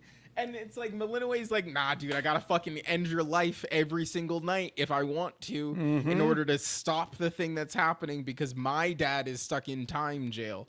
And it's Yep. like, oh boy, Sorry about all that shit that happened to you, but yeah. But Yeah, then, it sounds like she ain't sorry. no, but she deeply she's isn't not. sorry, because Right. she is like more than. There is something, I think, because Zag's story was, damn, my dad's fucking annoying. Yep. And I miss my mom. That is naturally more endearing than, I don't know. And maybe, like, speaking honestly, maybe this is like the I have a dead dad of it all. But I'm kind of like, I don't know, dude. Did you know these people? Or were you baby? And you're kind of like, you're yearning for this thing that you don't know and you don't actually know that you have. Yeah. And you're like, instead of embracing the community that you do have, you are chasing, because you have the ability and the power to do so, you're chasing this thing that is like, I don't know. I don't know how this ends, but like, are you sure that it doesn't go in that direction? I don't think it will. Okay. And like, all right. I don't know, but like, at the pace that I'm at, like I've killed Kronos twice, and the build, like there is a I really kind of don't want to do a spoiler, but like Zag is in the game. You have a conversation with him afterwards that I'm kind of like, oh, this is a story about Malinois getting the thing that she wants. It doesn't feel like there's a twist that is going to be like, oh, there is something larger. Like, it does feel like Malinois is going to get the thing that she wants, and the story is about her bashing her head against the wall to get the thing. John, it just says you entered the studio. So John's in here again. So, okay. So now, okay. So just for the listener at home, okay?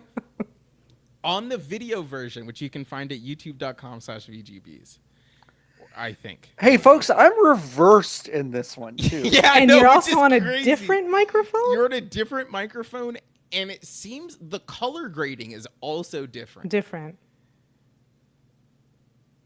Is it Okay, a so different? old John is gone.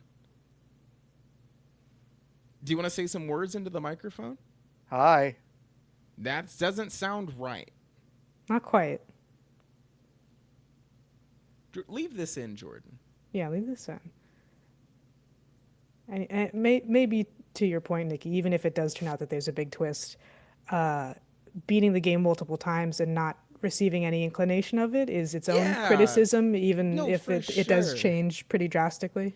And this is like this is on the topic of I played too much of this game too early. The first time I beat Kronos, the game is like, well, awesome. You did it. Anyway, that's all we have. Yeah. And then the second time I beat him, which is only important to me, right? Because I'm the person that beat him the first time. Narratively, there was not more game for me to experience. The second time I beat Kronos, they were like, whoa, you beat Kronos for the first time. How cool. And I'm like, well, I didn't, though, is the thing. That's like that's the second time I beat him. So it feels there's some sort of dissonance between my played experience and then the narrative that is only because I played so much of the game so early. It is still mechanically unbelievably sound. I tried to do a run with the jetpack because last week on the show, John and I talked about like how none of the weapons, like there are a lot of the weapons that don't feel very good. And after that conversation, I was like, okay, let me like actually try because I haven't tried that many of them. I didn't love the jetpack. I didn't love the fire. Like I messaged someone who I know is playing a lot of the game and I was like, hey, am I using this weapon right? Like, is this supposed to feel like Which this? I think is so valid. Yeah, and they were like, yeah. And I was like, okay, so I guess I just I still don't like it. Yeah. I got all the way to Kronos with the scythe or with the axe, and there's a hand. Each weapon has different augments, basically, and one of the augments for the axe is a scythe. And I got all the way to Kronos with that, but at no point did it feel like I was doing the stuff I wanted to do. Like it didn't. Like it just didn't quite feel right. So I'm gonna move back to the daggers and kind of move through the game that way. So yeah, that's Hades 2. I think it is still really, really well made, but there was something happened to me in the last week where I'm like, damn, wait, I don't, and it literally is just like Malinois has talked more. Where I'm like, oh man. Yeah. Sometimes that's the worst thing Sometimes you could it do. happens. Yeah. So yeah, I don't mean that philosophically. I mean a lot of video game characters. No, for sure. They talk too fucking much. They talk too much. Psychonauts 2, when I fucking get my hands on you, oh my god.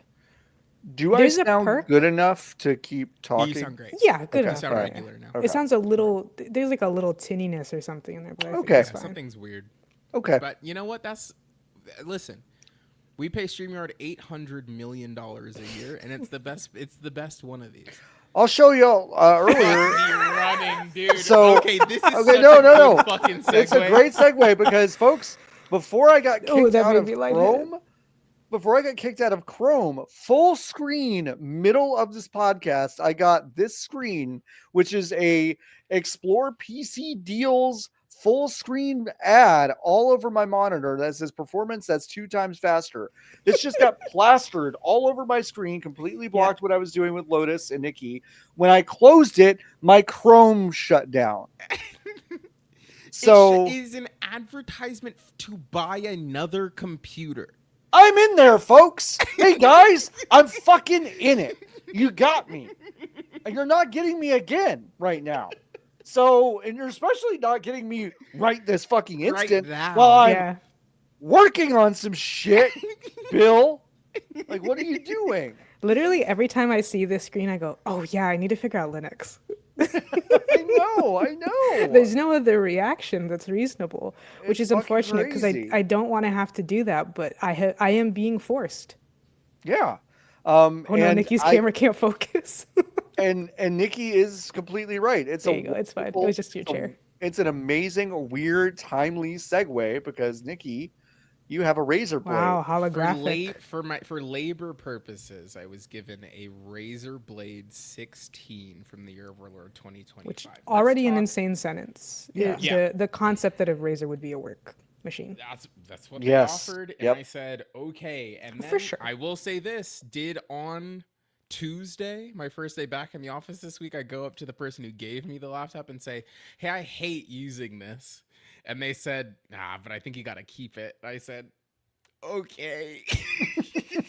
They're not inexpensive machines. Is there not a different option? I was like, I literally, when I got it, the day I got it, I Googled what's the return policy on these things. And it was 14 days. And I was like, I'm going to try a week.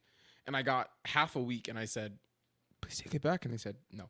But anyway, I got a Razer Blade 16. Okay. This is legitimately one of the most infuriating devices that I think I've ever used in my whole fucking life. And the last time I was on here, you told us about that Guitar Hero the fucking controller. guitar, okay? It is unfucking believable, okay? Hold on, I'm very dark now. The sun goes down and then there's no light in here. I turned my light on. The sun goes down and there's no light. Oh. And when I close my eyes, I can't see. Fuck you! No one asked, Lotus. Let me turn this fucking light down because I'm so fucking bright. That's better. When I bend my fingers all the way back, it hurts. Shut up. Okay. So I've been a Mac user. I need to be so clear. I need to preface this entire conversation with if given the opportunity to buy a computer, I'm buying a Mac. When I was a child, I grew up, the computers that I learned to use were Macs because that's what was in school. We had iMacs, we had Bondi Blue iMacs. The computer that I had at home was a Windows ME machine, and I was playing games on that, but not with any real, I wasn't playing anything real on there. We had a gateway PC that ran Windows XP that I completely destroyed with every manner of virus, trying to steal every game possible, but I didn't know anything, so I was clicking on everything. Destroyed that fucking machine. And there was literally part of why I wanted a Mac so bad was because the marketing said you couldn't get a virus on it. Couldn't get a virus. And I knew that I had put so many viruses on the gateway PC that we had that I was like, well, I want a computer where I can't fuck up that bad. So that's how I had your mindset going the opposite direction of like, that's a fucking challenge. hey, Steve, that's a fucking challenge. So in high school, I was annoyingly an Apple fanboy, even though I did not have an iPhone at the time. I did not own a Mac. I had a Windows PC through middle school that ran Vista and fucking sucked, and I hated it. And when I got into college, I finally bought a MacBook Air, and I was like, oh, wait, no, this is exactly what I kind of wanted it to be. And even then, once I finally made the switch, I was like, oh, there are so many compromises that you are making with Mac OS right now, especially when they were running on Intel at the time. It was kind of like there was a gulf for sure. Yeah, it's a Where it was- focused machine. Yes, we could it say. it can do the things that they want you to do on it, and if you're trying to do a thing on there that it doesn't want you to do, then kind of get fucked. I loved my MacBook Air, I really did, and then when I was at FanBite, I was given a Lenovo gaming laptop that I fucking hated. Yeah. Didn't use. And I was basically 12 pounds. Yes, weighed 1,000,000 pounds. And then by the time we ended up doing work from home, I had my GameCube, which I still have, my Lenovo PC, gaming PC, and I didn't like using it, but the only things that I was doing on it was playing games. I had Chrome open, and then we would be on Discord for calls and streams, okay? So that was fine. I didn't have to do, when I was doing work, I was doing it on my personal MacBook. Because that was the flow. The flow was if I was working, I was doing it on my Mac, and then everything else that I had to do was happening on this PC. Trying to work on this Razer Blade is a fucking nightmare. Using the trackpad is one of the most horrible interactions that I have had in a really long time with a piece of technology. It feels like it's broken. The act of trying to tap and drag, it just doesn't work. It literally doesn't because work. It's a gaming laptop, and so it's designed for people who get pissed off at themselves accidentally triggering the trackpad because they use a plug-in mouse, because it's for people who play nothing but League of Legends. Yes, and it's I'm in Why Sheets. have a trackpad No, why have a fucking trackpad? But I'm in Google Sheets, and then it's okay. What I'm trying to do right now is move from tab to tab, and Windows is what you want to do is separate the Chrome tab out of the window and make a new window out of the Chrome tab. That's what you want. Oh, or did you mean to slide and reorganize the tabs? No. I wanted to open this tab that was next to the first tab. Windows, to John's point earlier, where he showed us this full screen splash Fucking ad, crazy. is an unbelievable operating system. You turn this fucking computer on, and it is ad after ad after ad after ad on this computer that someone paid money for already. You already got them. We're in the ecosystem. I'm in the ecosystem already. I signed up for it.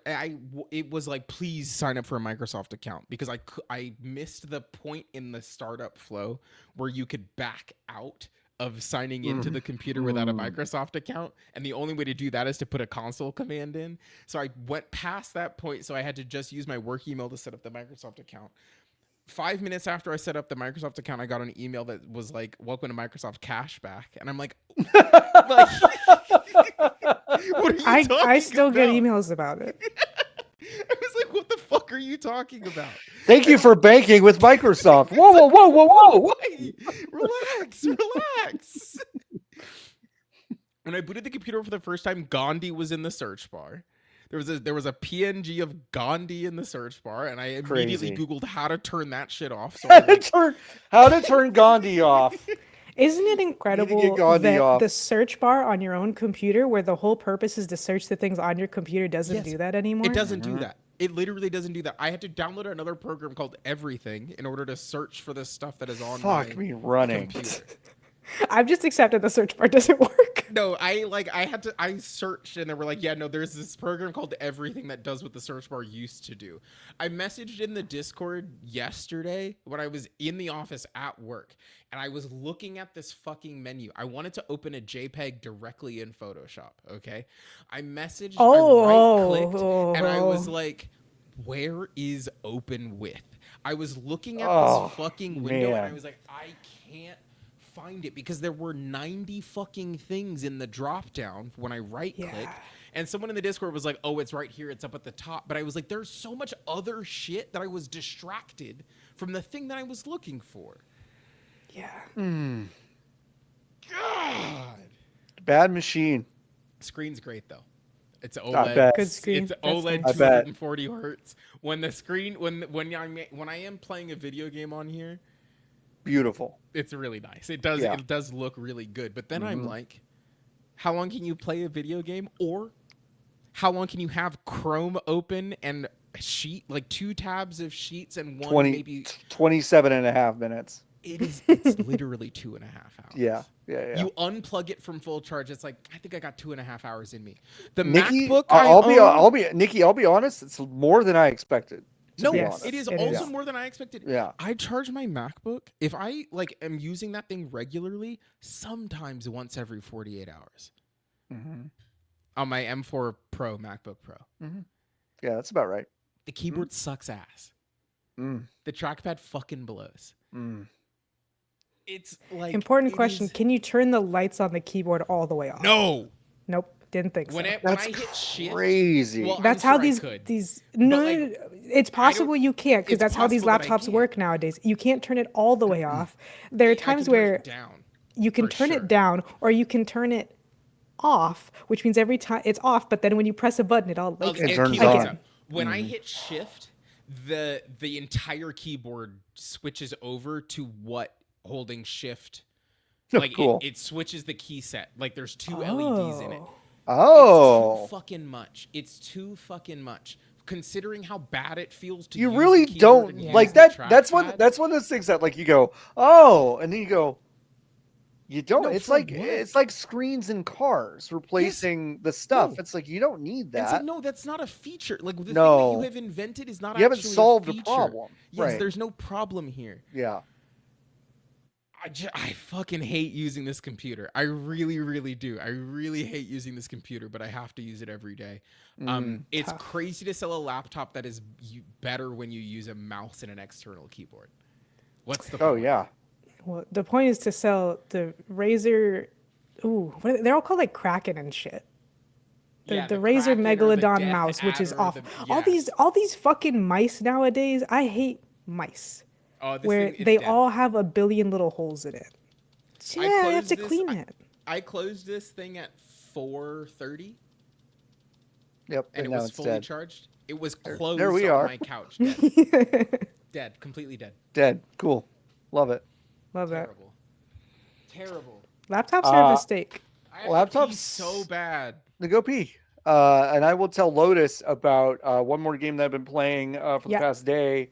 It's called Absolum. Absolutely. from You said the- it has the juice. I said it had the juice. This is a game that Imran, friend of the show, Imran Khan, messaged me about, I guess, during the review period of this game and said, "Hey, John, by the way, I think you're going to really like this game." And he told me another that one for you. because I'm a big fan of Streets of Rage 4, which .emu also made. And this game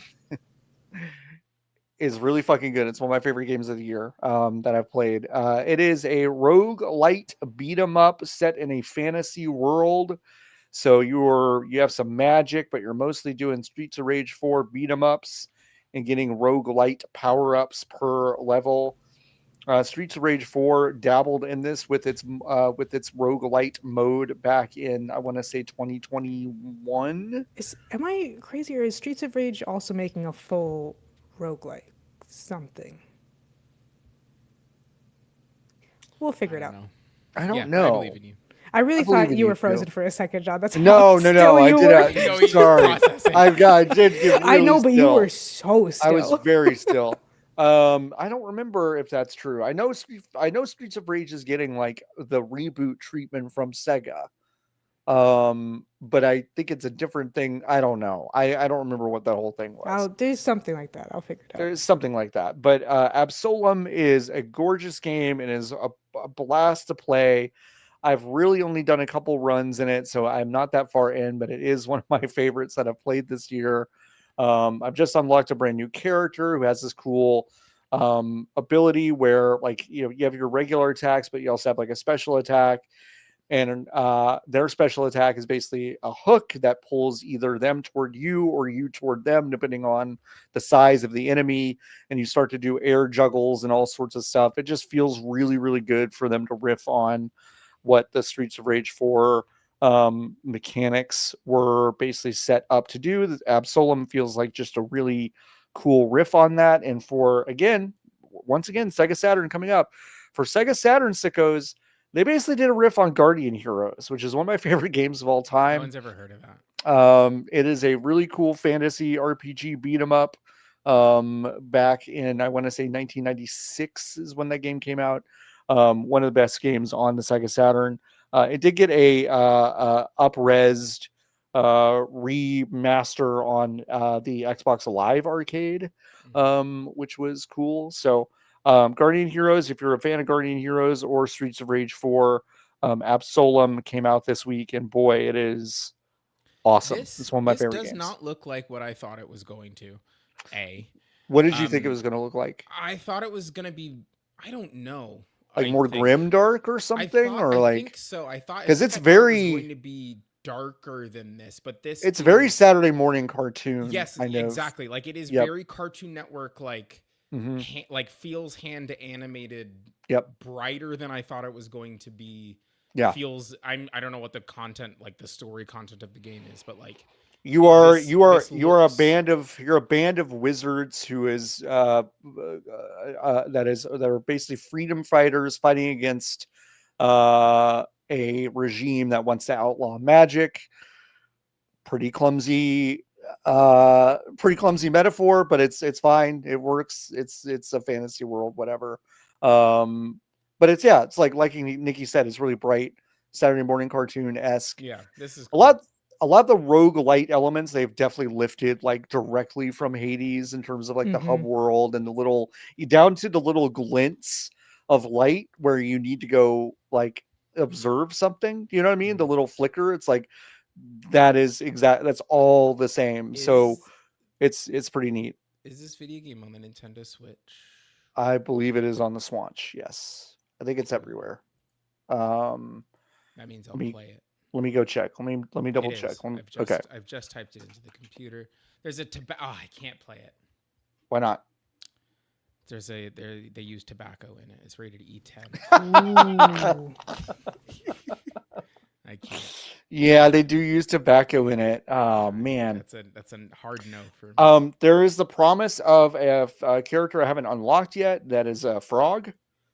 Yeah, the frog's very prominently featured in the trailer. It's crazy that you can't immediately beat a frog. You gotta you basically start with the dwarf and the huge sword elf lady.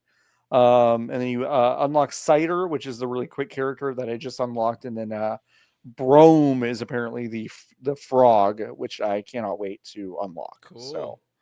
So this game fucking whips. It's really, really good. So please go play it. Anything else y'all played this week before we move on to Hive questions? I haven't even played anything else. You're just into Digimon Story Time Stranger, which I get. What? They got me again. I pre-ordered the Pokemon game. No, you pre-ordered it? I pre-ordered it.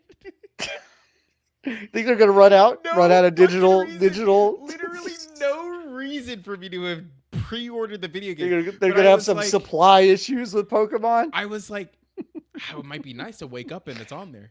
Yeah, that's true. I mean, I get that. And I was like, okay, I guess I'll pre-order the video game. Mm-hmm.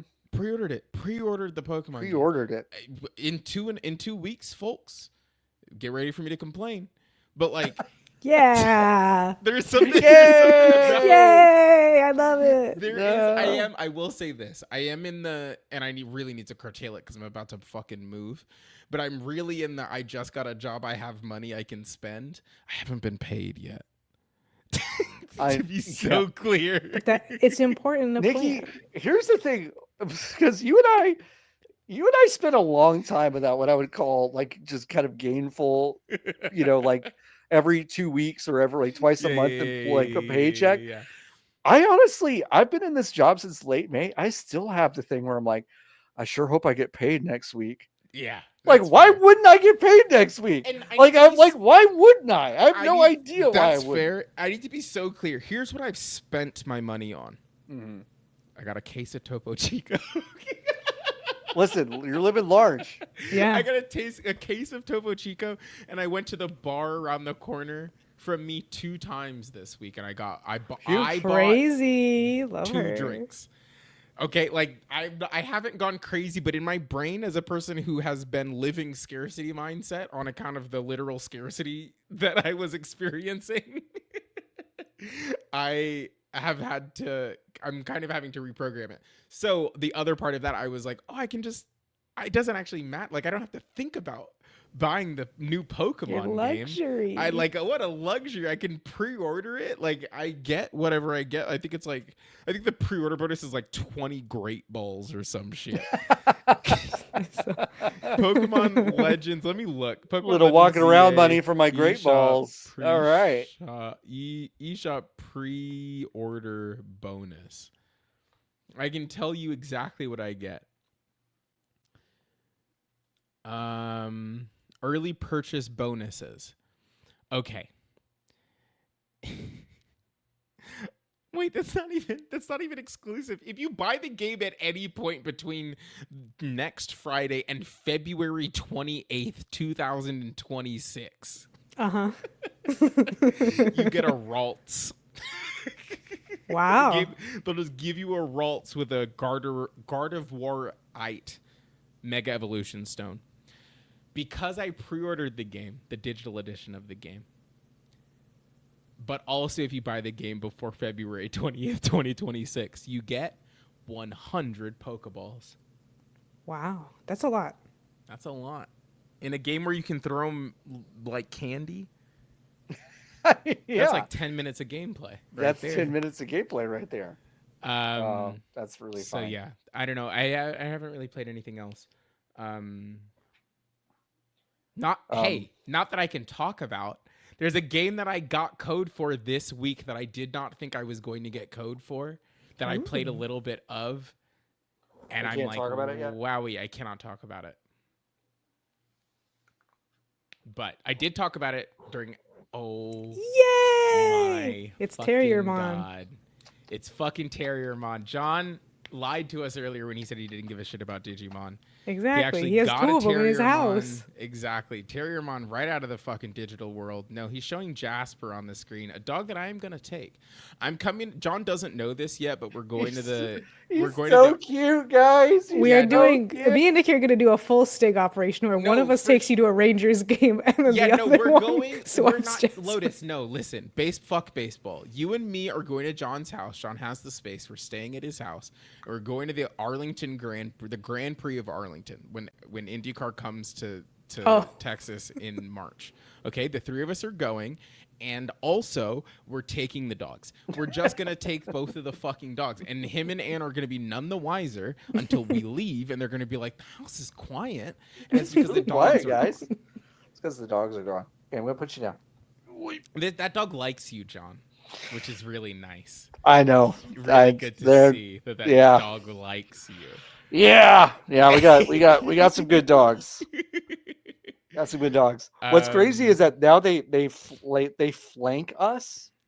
We go anywhere. The one is just on one side, the other is on the other side. They're hurting you. I went to the fridge earlier to have a delicious provolone treat, which is really just a reason for me to split up more of the provolone to give to them. Yeah. And they just stood on either side of me looking at me. I split it up. They just took it both. They didn't care about what the other was doing. They were just like, map, map, map. It was good.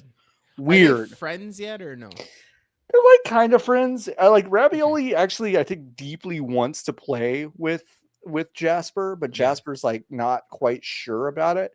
Yeah. Jasper likes to play by himself. He has a ball that he likes and he bounces it. And he bounces it and then chases it, which is really cute. He loves Orb.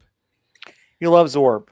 Yeah, so cool dog. Can I think I want to share. I think I can share a video. You probably can share a video.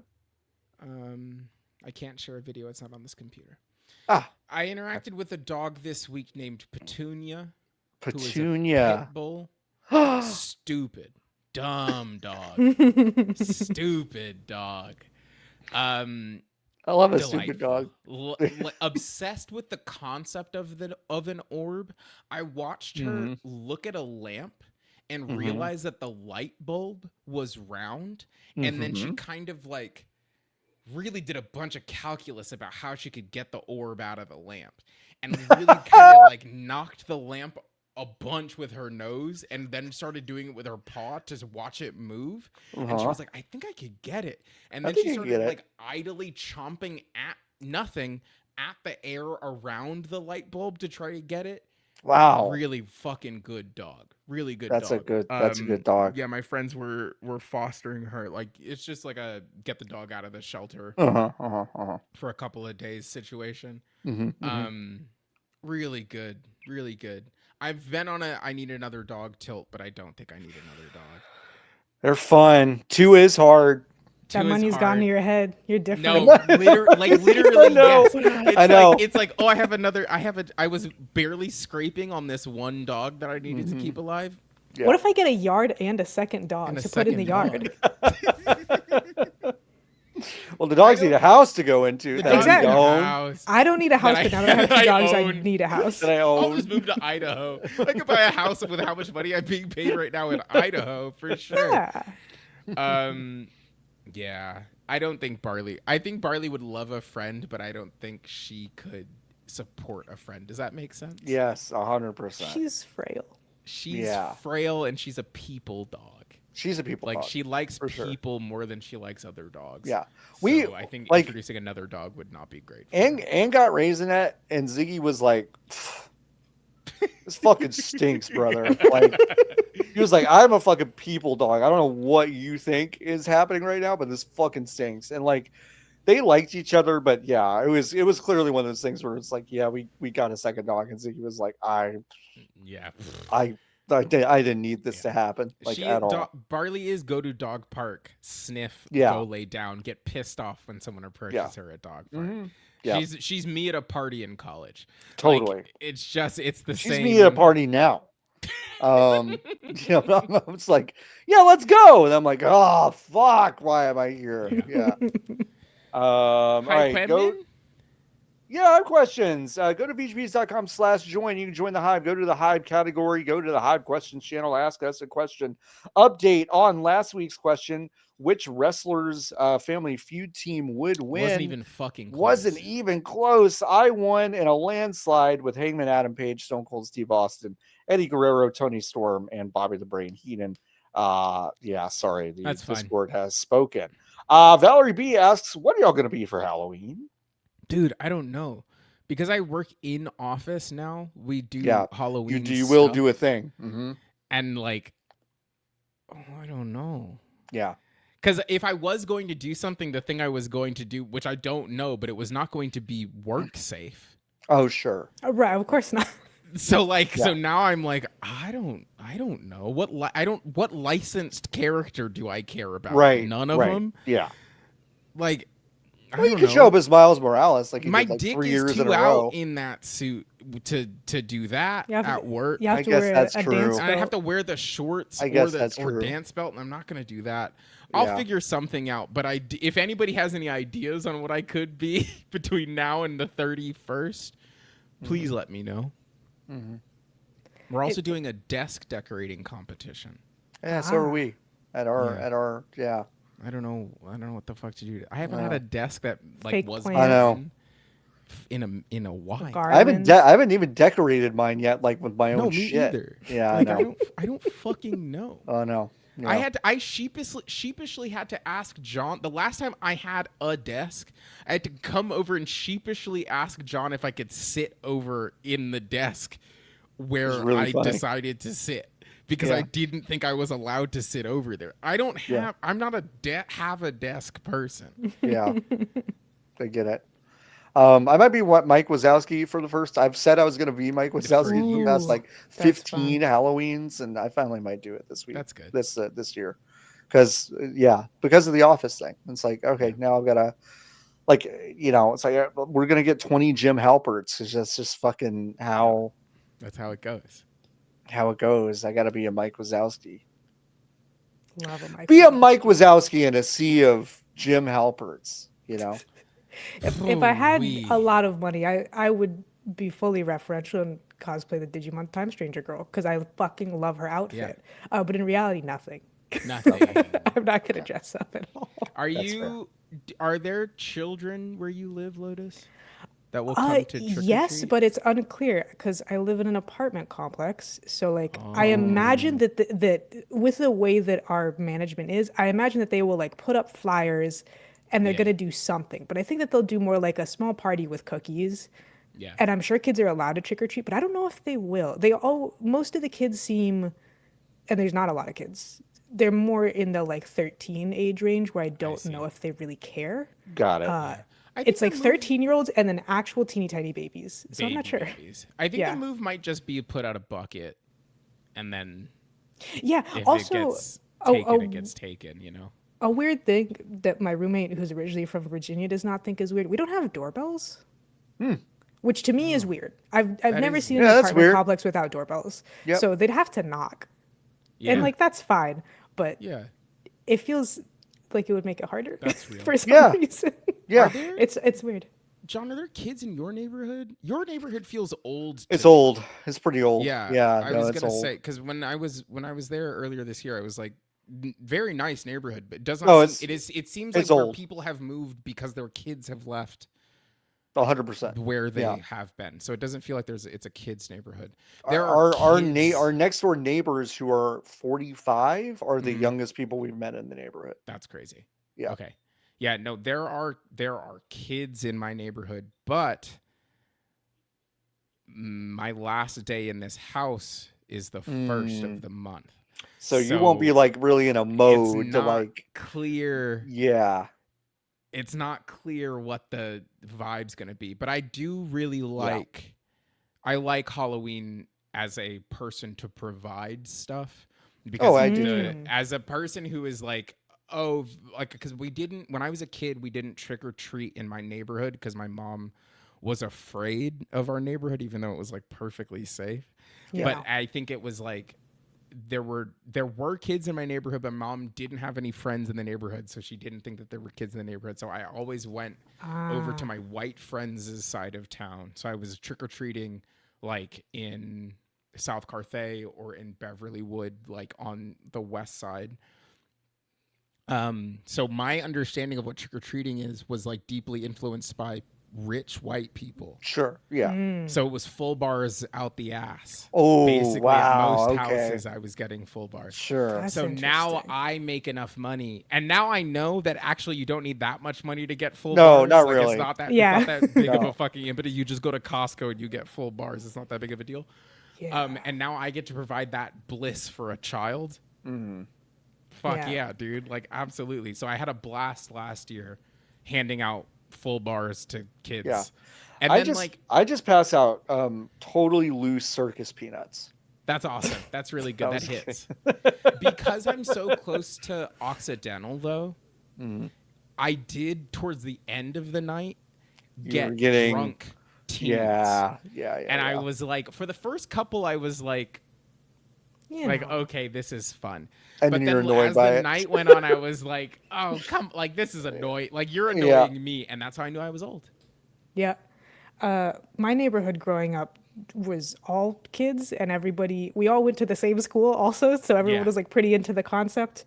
Yeah. Not so much full candy bar concept, but really about putting on a production. Like there was Yeah. the chainsaw house where Yeah. like Okay. you would go Yeah. and knock on the door and it seemed normal, and then house husband would run out from the backyard revving a chainsaw. Oh, that's the Not a dream, real one, I'm dude. sure. Yeah, Dude, and then the That's dream. That's all I awesome. want. I That's can't wait to awesome. be either that person or my other favorite person, my fifth grade computer teacher, Miss Cheney, who would do full tilt she would dress up like multiple days for school. Hell yeah. And then she would sit on her porch dressed as something like a scarecrow or Michael Myers or whatever and sit completely still for hours at a time until she just decided to scare a kid. Fuck yes. And I That's can't wait to be amazing. that person. That's the dream, Yeah. dude. Yeah. That's the fucking dream. The lady in my neighborhood was Claudia Shockey who did that.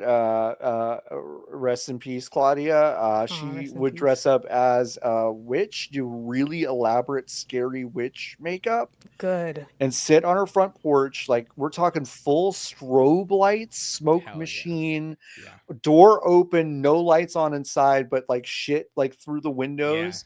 You'd approach the front and then she would leap out of a rocking chair and scare the living shit out of every kid yeah. that was in there. Awesome. Yeah. I mean, like No. neighborhood full of kids that all went to the same elementary school. It sounds Mhm. very similar to Yeah. to your thing, Yeah. Lotus. Mhm. That's So yeah. sick. Yeah, we Yeah. had, Yeah, it was pretty we had, cool. Like because I was going to trick or treat where we had haunted houses by people who were working in Hollywood. So Yeah, they were right. stealing That's stuff. fun. They That's were fun. stealing stuff from work. It's They awesome. worked at Universal Studios That's and awesome. they had stuff. It was really delightful. And then that was what made me go, I don't think I could go to horror nights. But also, I've told this story on yeah. a million shows, I think. But even before that, I know I can't go to horror nights because it's in my blood. Because my dad, when he was a teenager, on one of like an early date with my mom, they went to horror nights, and it was the 90s, so you could grab people at that point in time. Like the Yeah. staff Good. They would let Which you is do crazy. whatever. They would let Yeah. you do whatever. And That's now why they my can't mom wouldn't touch let. you. That's why my mom didn't let me go because Yeah. she was like, I don't like. She was like, I don't like that shit. You know. So I was like, which is okay, fair. yeah, That's which Yeah. is fair. fair. Yeah. And My mom let me go, but she wouldn't with us because she loves to be scared. That's good. Okay. That's really good. And my dad was with my mom, and they were walking down wherever in Universal Studios, and this guy came up and touched him on the shoulder, and he just turned around and clean clocked this man in the awesome. face. Just knocked him the fuck Terrible. out. Awesome. Which they didn't love, the employees No. over at the It's Universal almost as if. Studios.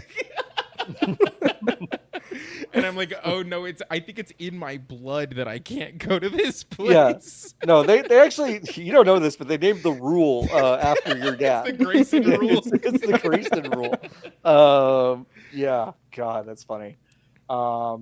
Yeah. But in that vein, Sergeant Sphinx also asking, if you made a horror movie, what extremely upbeat pop song would you want slowed down and creepified to play in the trailer? Into You by Ariana Grande, and it's a stalker movie. That's really good. Okay. Because that's Call also, me- I mean, that's like my favorite pop song of all time. Yeah. That's Call a me good one. maybe Carly Rae Jepsen, except it's a person who is also stalking you. But it's still Carly Rae. But it's still Carly Rae Jepsen. Yeah. That's good. I think That's also. good. That's what's gonna happen when they make Scream 12, which is technically Scream 1, just like they did What? with Mortal Kombat. I think, oh man, I think I would do like Bruce Springsteen Dancing in the Dark.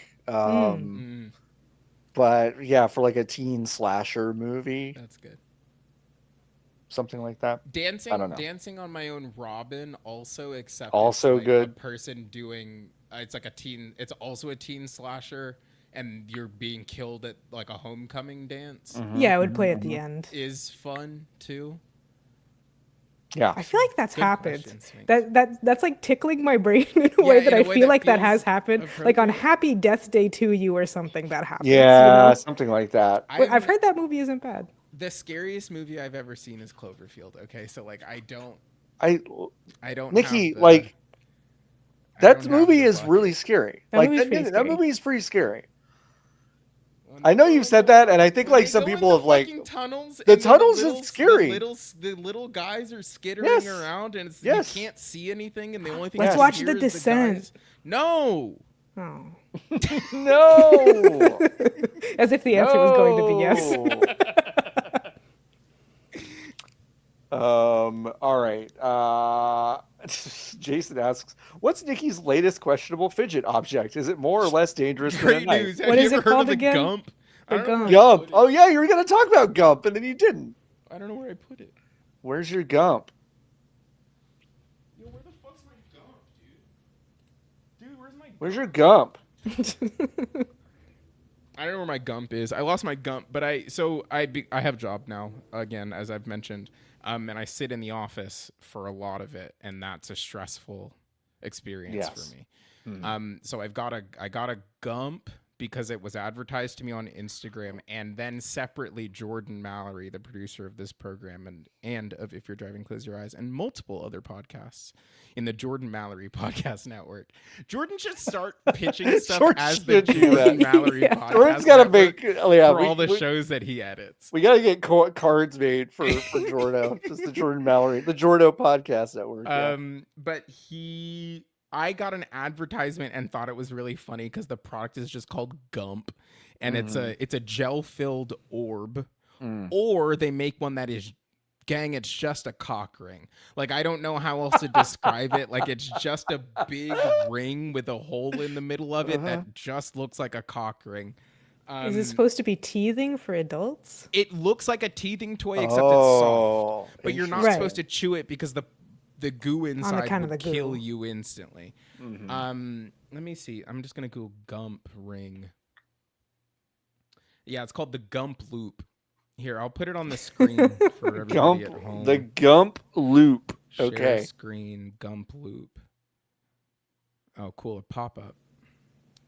I love that. Awesome. How do I... I love how top right, I think? Yep. Yeah. Yep. There we go. I had to move it. They look like soft Jolly Ranchers. Dude, or not Jolly Ranchers. What are those called? Lifesavers? Lifesavers. Yeah. They look like gummy savers. And love gummy savers. Me too. This is what the loop version of it is. But you just kind of put your wing through that. Your dick right in it. And I got the original Gump, which is an orb. Oh, they got a Halloween Gump.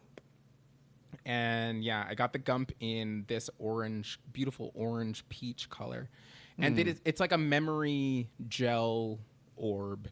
I haven't really used it at work because the thing that I'm using at work is that I love that my friend Jay told me about is the Ono, not the Hawaiian barbecue. Not the Hawaiian barbecue. And not Yoko, which is the other thing that came up. Not Yoko Ono. It is the Ono, which is just like a free spinning roller. Oh. Like you kind of like That's adjust fun. your hand, and it's hard. It's a hard object. It's heavy. I have the soft touch one, but I actually think I probably could have done with the aluminum one.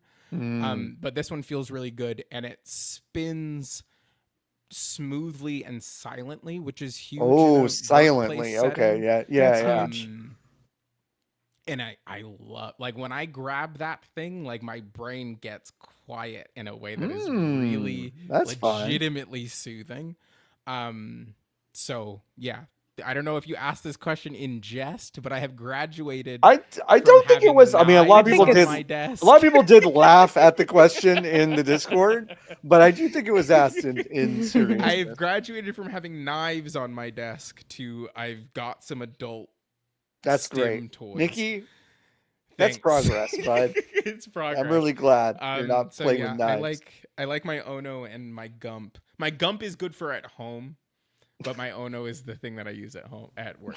What are we doing? I love my Ono and my Gump. Someone seeing you with the Gump. Yeah. I don't know what the fuck I found my Gump. I found my Gump. Valerie B asks, what's more likely, Saudi Arabia buying Nintendo or Half-Life 3 coming out?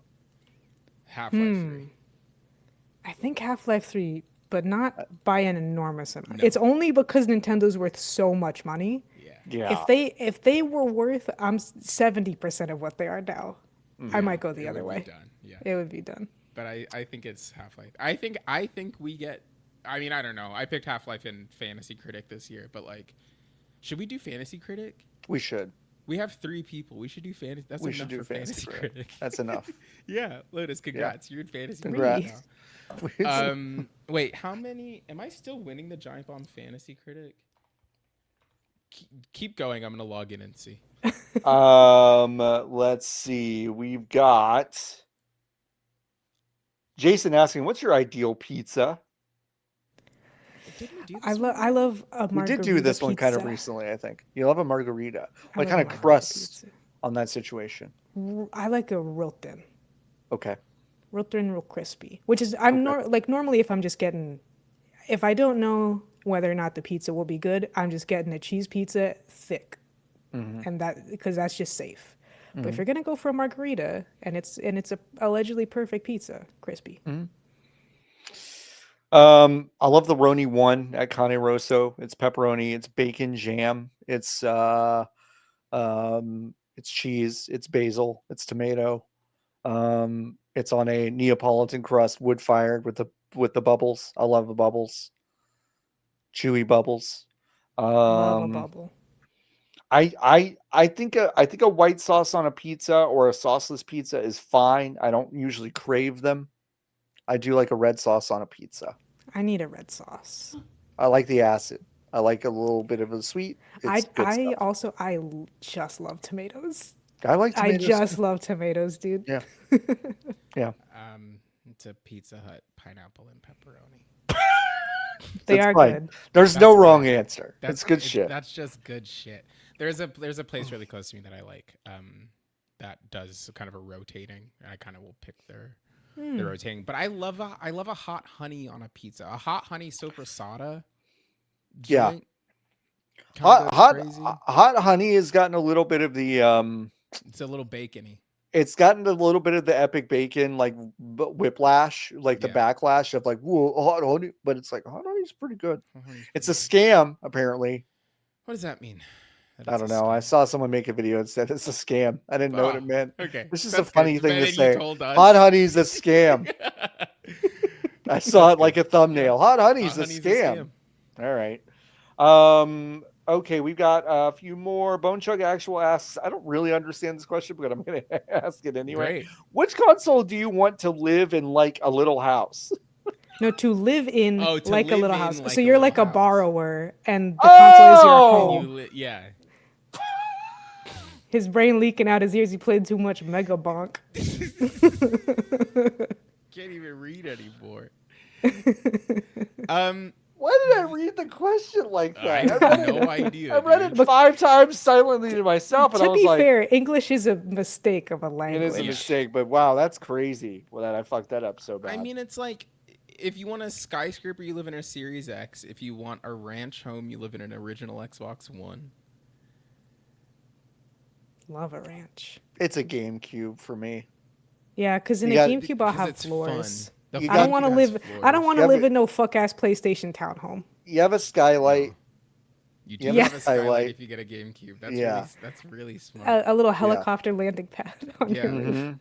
You've got windows out the front. Yep. I know. Yeah.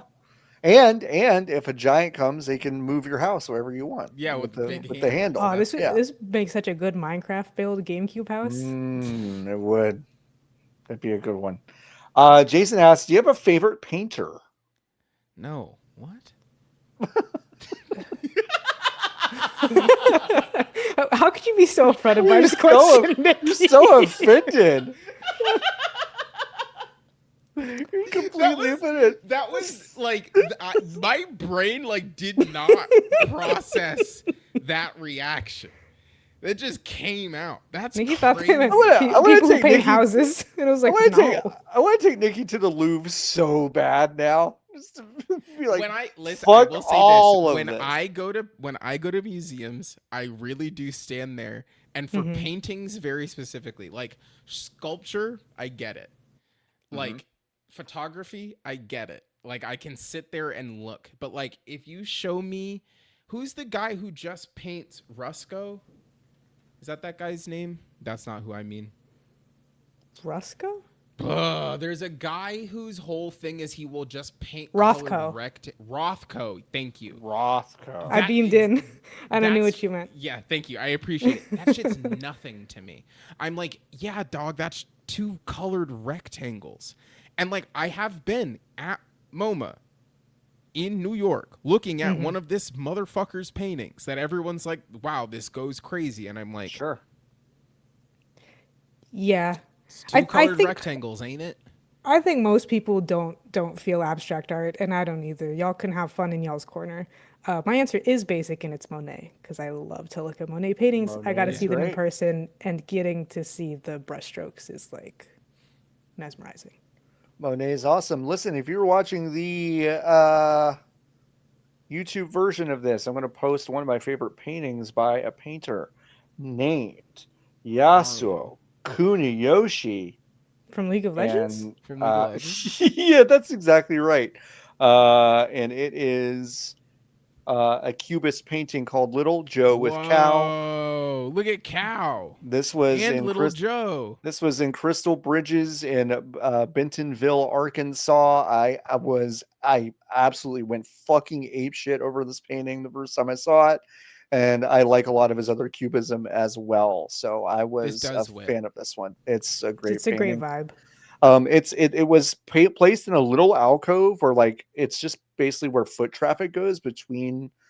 And my ass would just sit in the fucking middle of it and just like stare at this thing where people had to like walk around me. And I'm just, listen, I'm just looking at Little Joe and Cow. Just please leave me alone. I gotta look at it. But yeah, okay. I like that painting and I like that artist a lot. He was also a photographer. He died in the 50s, I believe. But yeah, Couldn't be me. Couldn't be me. Couldn't be me. Valerie B asking, how do I get high without feeling like I'm gonna fucking die? I'm a square. I can't answer you. I'm also out because I always feel like that when I get high. There are. I will say this. Yes. There are juices that they sell at the store now that are non-alcoholic like juices that are supposed to make you feel something. Mm-hmm. And I will say this. If you get yourself into the mindset of I am drinking this with the intention of feeling something, between whatever chemicals are in the juice and the power of the placebo effect, you can feel something. Any juice can make you feel something if you like food enough. If you like really lean in. That's so true, Lotus. The thing is, it sounds like I'm doing a bit. No, I don't know if any human loves Dr. Pepper as much as I do. Sure, yeah. Where it is truly a replenishing beverage that makes me feel better when I drink it. No, and it's like so I think that's why people like Diet Coke so fucking much. That's why I'm a square. No, like I really do think that it is so much more about mindset. I think on the process of like feeling like you're in an altered state than anything. It is like allowing yourself to play in your own brain, whether or not you are doing a substance that is purpose built to get you there. Is I think kind of my answer. So there's kin, like kin. I think it's called kin euphorics that they have at the store. Like most like big box stores has it. Like Gia is another one that is like an alcohol like, and it kind of makes you feel a buzz. And it's not quite a caffeine buzz, and it's not like you're drunk, but it is something in between, and it's not quite like you're high, but your brain is a little different. So yeah, I would look into that. But yeah, if weed or whatever you're looking for is not it, then don't chase the dragon. Don't force it. I've like told myself, because a lot of people have said like, you gotta find the right strain. Every strain of weed makes me feel like I'm gonna melt. Yeah. I'm gonna melt into my heart and then die. So yeah, that's just how it is for me. Dude, I fucking love my Gump. I love my Gump. My Hero Zero asks, what's your favorite first enemy in a game? You think I can remember that? I don't know. I will say, like, the one that came to my Goomba brain. good. I was gonna say, like, literally, the Goomba's pretty Goomba good. Because the stakes of the Goomba are like, that fucker will kill you. From the jump, it'll kill you. But it's so easy to kill a Goomba. It's really easy to kill a Goomba. You just jump on it. But if you don't, that's it. You're done. Yeah. I think that's pretty good. It is pretty funny. It's like you can be so close to something, you know, it's like, I feel like, you know, you're so close to music that you don't really realize it's like, oh yeah, like, you know, like shit didn't really sound like Bob Dylan before Bob Dylan was around. Like that was like when he started doing electric guitar shit, it was like, what the fuck is this? I was like, that's crazy. Yeah. Like that first level of Mario, even though like every academic says it's like really fucking smart. Like it's really cool. Like that just shit wasn't, like games weren't really designed like that, you know. You have to press the button to jump. It's pretty smart, you know. And then if you do it at the right time, you land on the guy and he goes away. Yeah. Mump Chiefs in Halo, pretty good. Absolutely, the Mum Chiefs are pretty good. Yeah.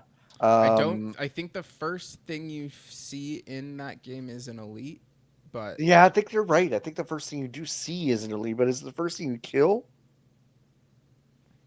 Yeah, that's the thing is that the hierarchy of the first thing you see and kill. I don't know because I was thinking of grunts Yeah, grunts are good. and like the headshot with the little yay. Yeah, that you can right. sometimes get Yeah. if you have the bonus in reach. That's a good memory. That's a great hold on, memory. I'm watching Pillar of Autumn right now. Okay. Nikki's doing research. Okay, the chief is out of the he's out of the thing. Now you're looking left and right. You're looking up and down. Okay, now the guy is changing his settings. Okay, so I'm this man riveted. just died, Mm-hmm. and that second guy died. The first guy you see is an elite, so that's confirmed. But I don't think you have gun yet. You know, I've gone yet. I think first thing You're you kill getting is grunt. Cortana. Jesus Christ, there's quite a while before you shoot a man in this video game. Okay, you get the pistol. Okay, you are right. The first enemy that you see and are able to shoot with a gun is a red grunt. Yes. It's pretty good. It's pretty good. Pretty good little guys. That's a pretty good little guy. Because you do come around the corner and they're talking. Yeah, they're talking. Oh, and they're just having a fucking chat, and you're just like conflab. Yeah. Crazy.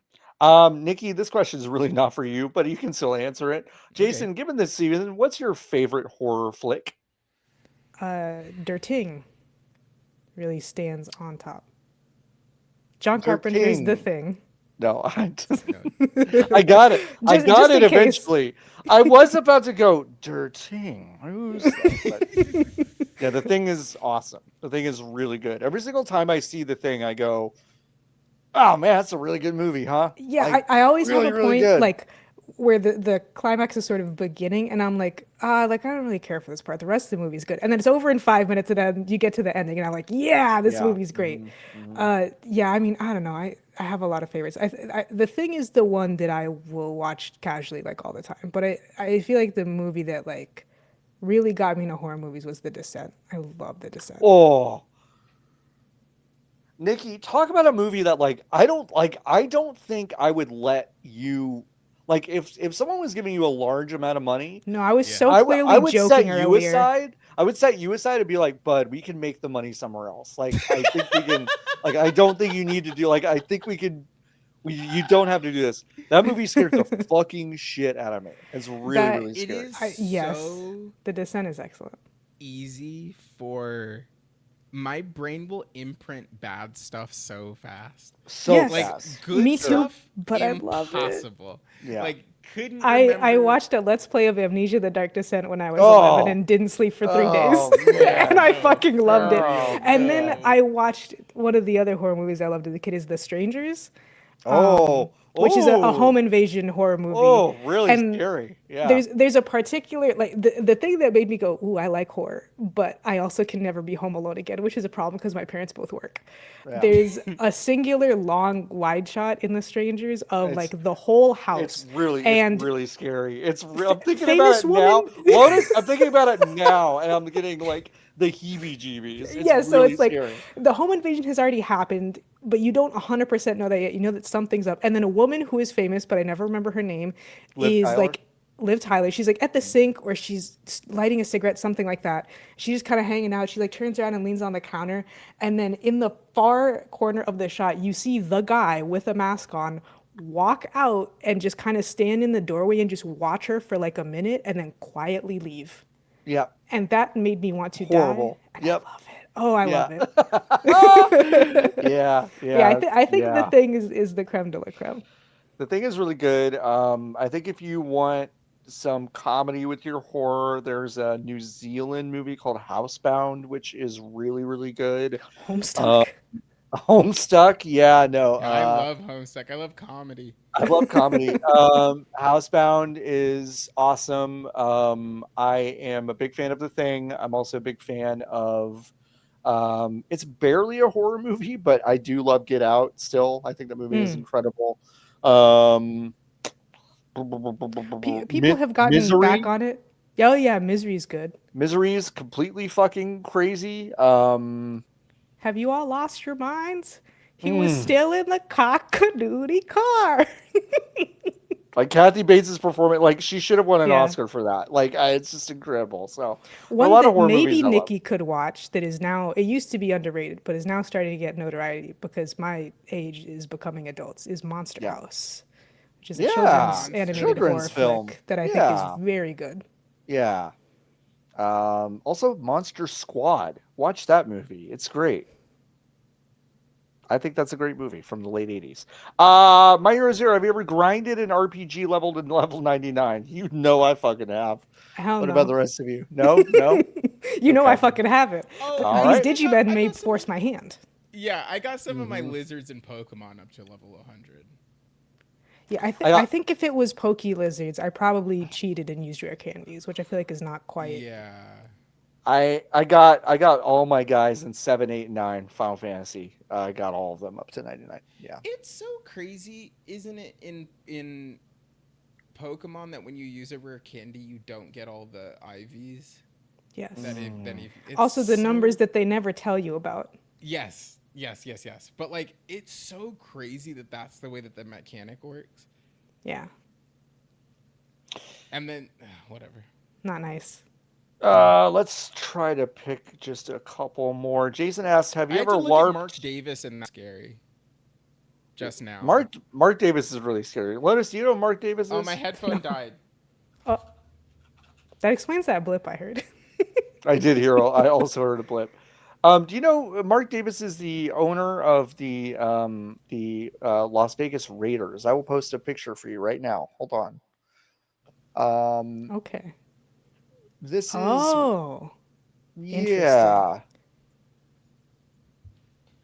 kind of He, interesting, right? gosh, who is he What was the reminding me of? question?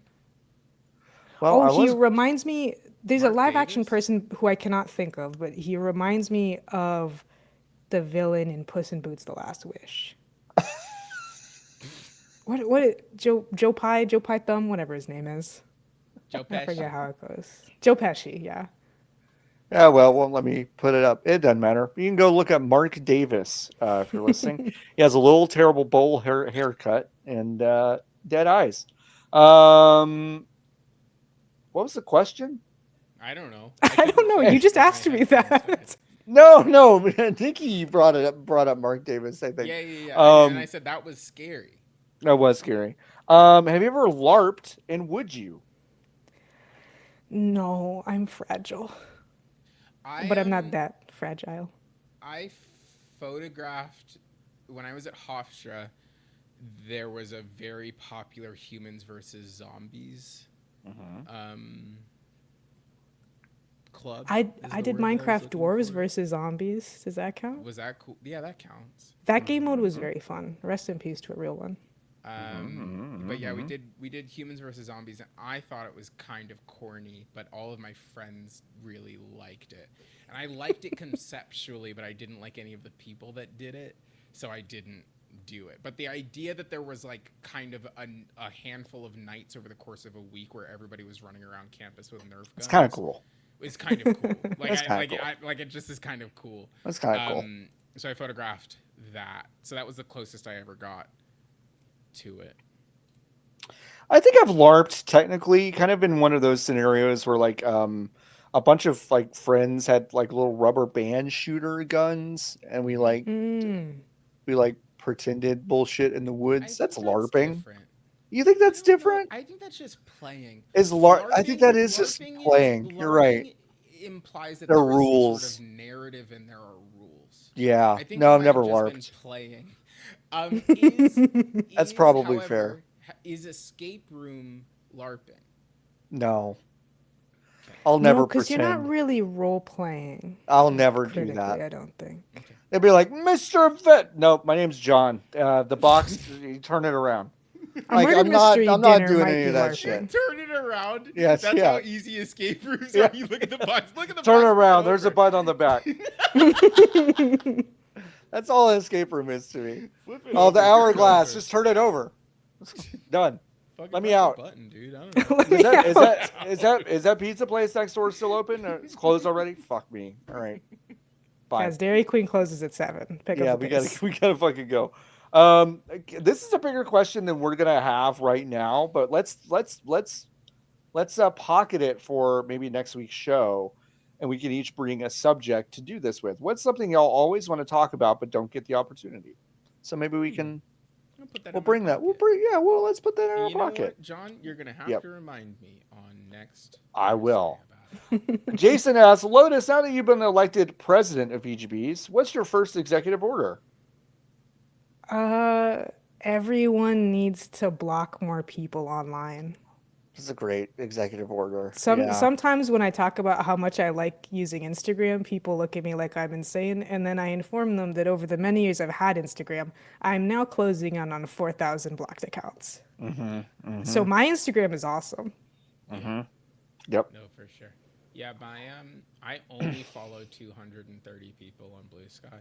Smart. And then I'm like not really on it. That's a machine. I know it might seem like I'm on it a lot, but if you look at I don't reply to people. You use it like you're sending messages out. That's exactly right. Like I have an idea, I go to the website, I put it, and then I close it. Because there's nothing on there for me because I don't follow enough people for it to be that for me.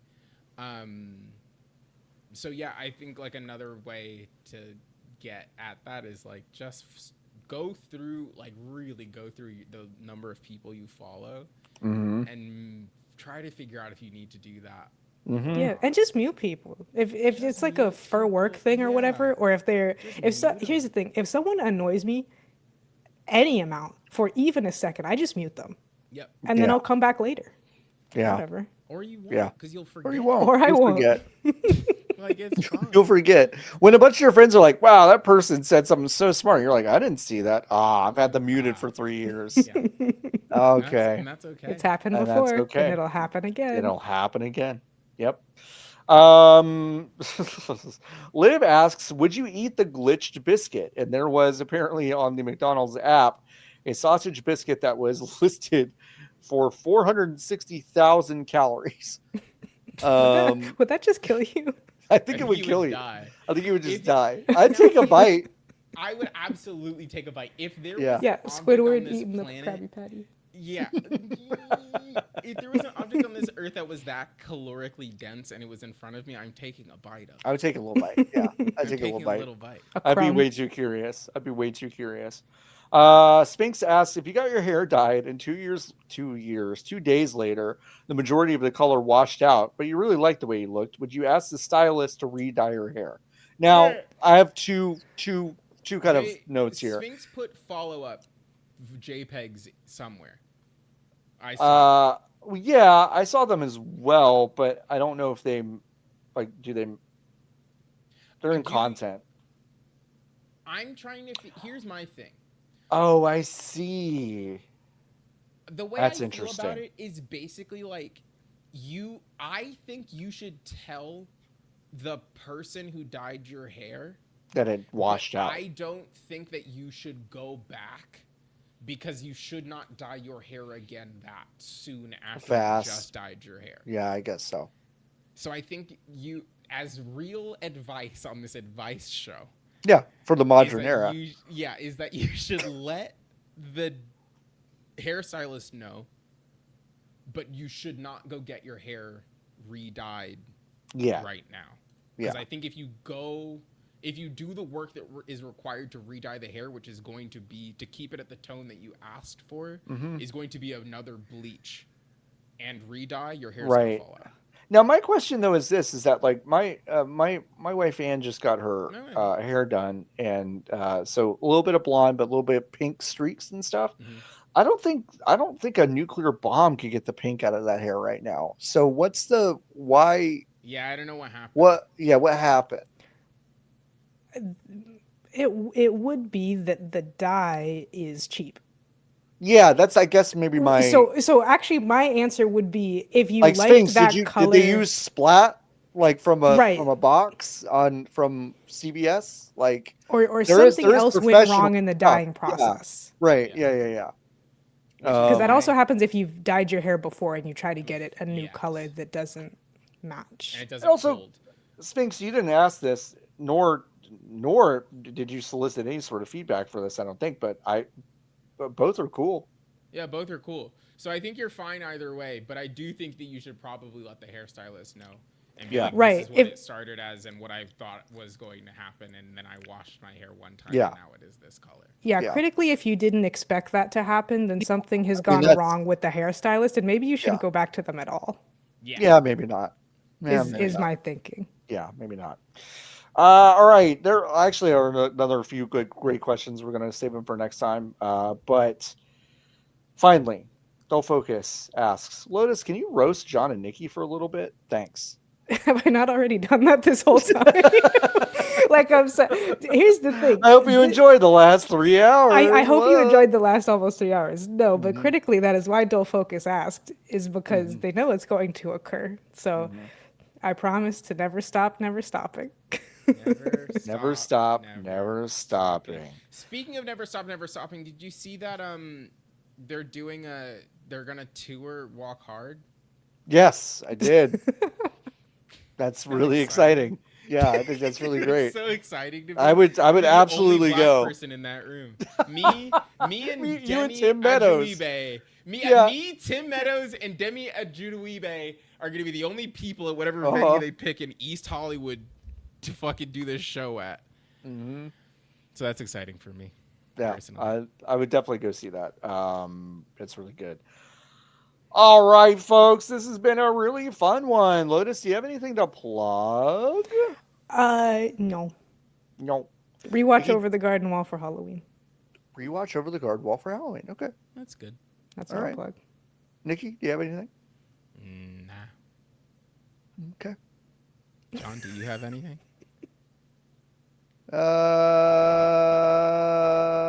I got my glider today. You did? Yeah. Alright. I just opened it. So I haven't used it yet, but I picked it up on our way from Exciting. HEB. Well, you can email support at glider.gg if you have any You issues. also with could it. just DM John. 'Cause I it's- know. It's also where that's gonna go.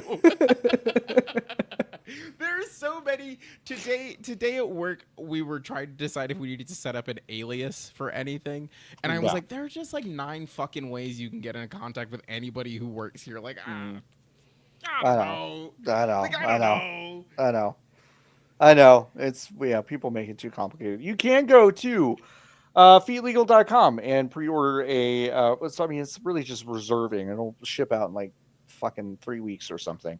But we're almost done shipping out all the Kickstarter units for the glider, which is really cool. And then you should start to see some reviews rolling out kind of soon because some places have gotten their review. We know we're sending one to someone named Dan Reichert, which just scares the shit out of me. Fucking funny. so- Really? That's yeah, so funny. So I think he's gonna love that stupid yeah, thing. he'll probably I think fucking- he's gonna love that object. He's gonna love it. But yeah, you can go pre-order one now and play games with your feet. A Digimon Storytime Stranger meant to be played with your feet. I think. Meant to be. Have you seen some of them Digimon? Feet I have to absolutely be have. involved in the Big process. feet. You Big gotta feet. you gotta keep your hands free Mm-hmm. when you look at the Digimon. Yeah, and that's how we're marketing it. So just check back next week where all our socials are like, yeah, play Digimon hands free if you know what I fucking mean. Crank that hog. Glider.gg. Crank All right, that everyone. hog. Crank that hog. All right, folks. Thanks for hanging out. What? What did you say? What did I say? It What sounded did like you were underwater. Yo, what the fuck? That was crazy. Oh. That's exactly what it sounded What like. happened? I have no idea. That was crazy. Yeah, well, who knows if we even recorded this episode based on the problems we've had. We'll be back next week. Until next time, keep on buzzing.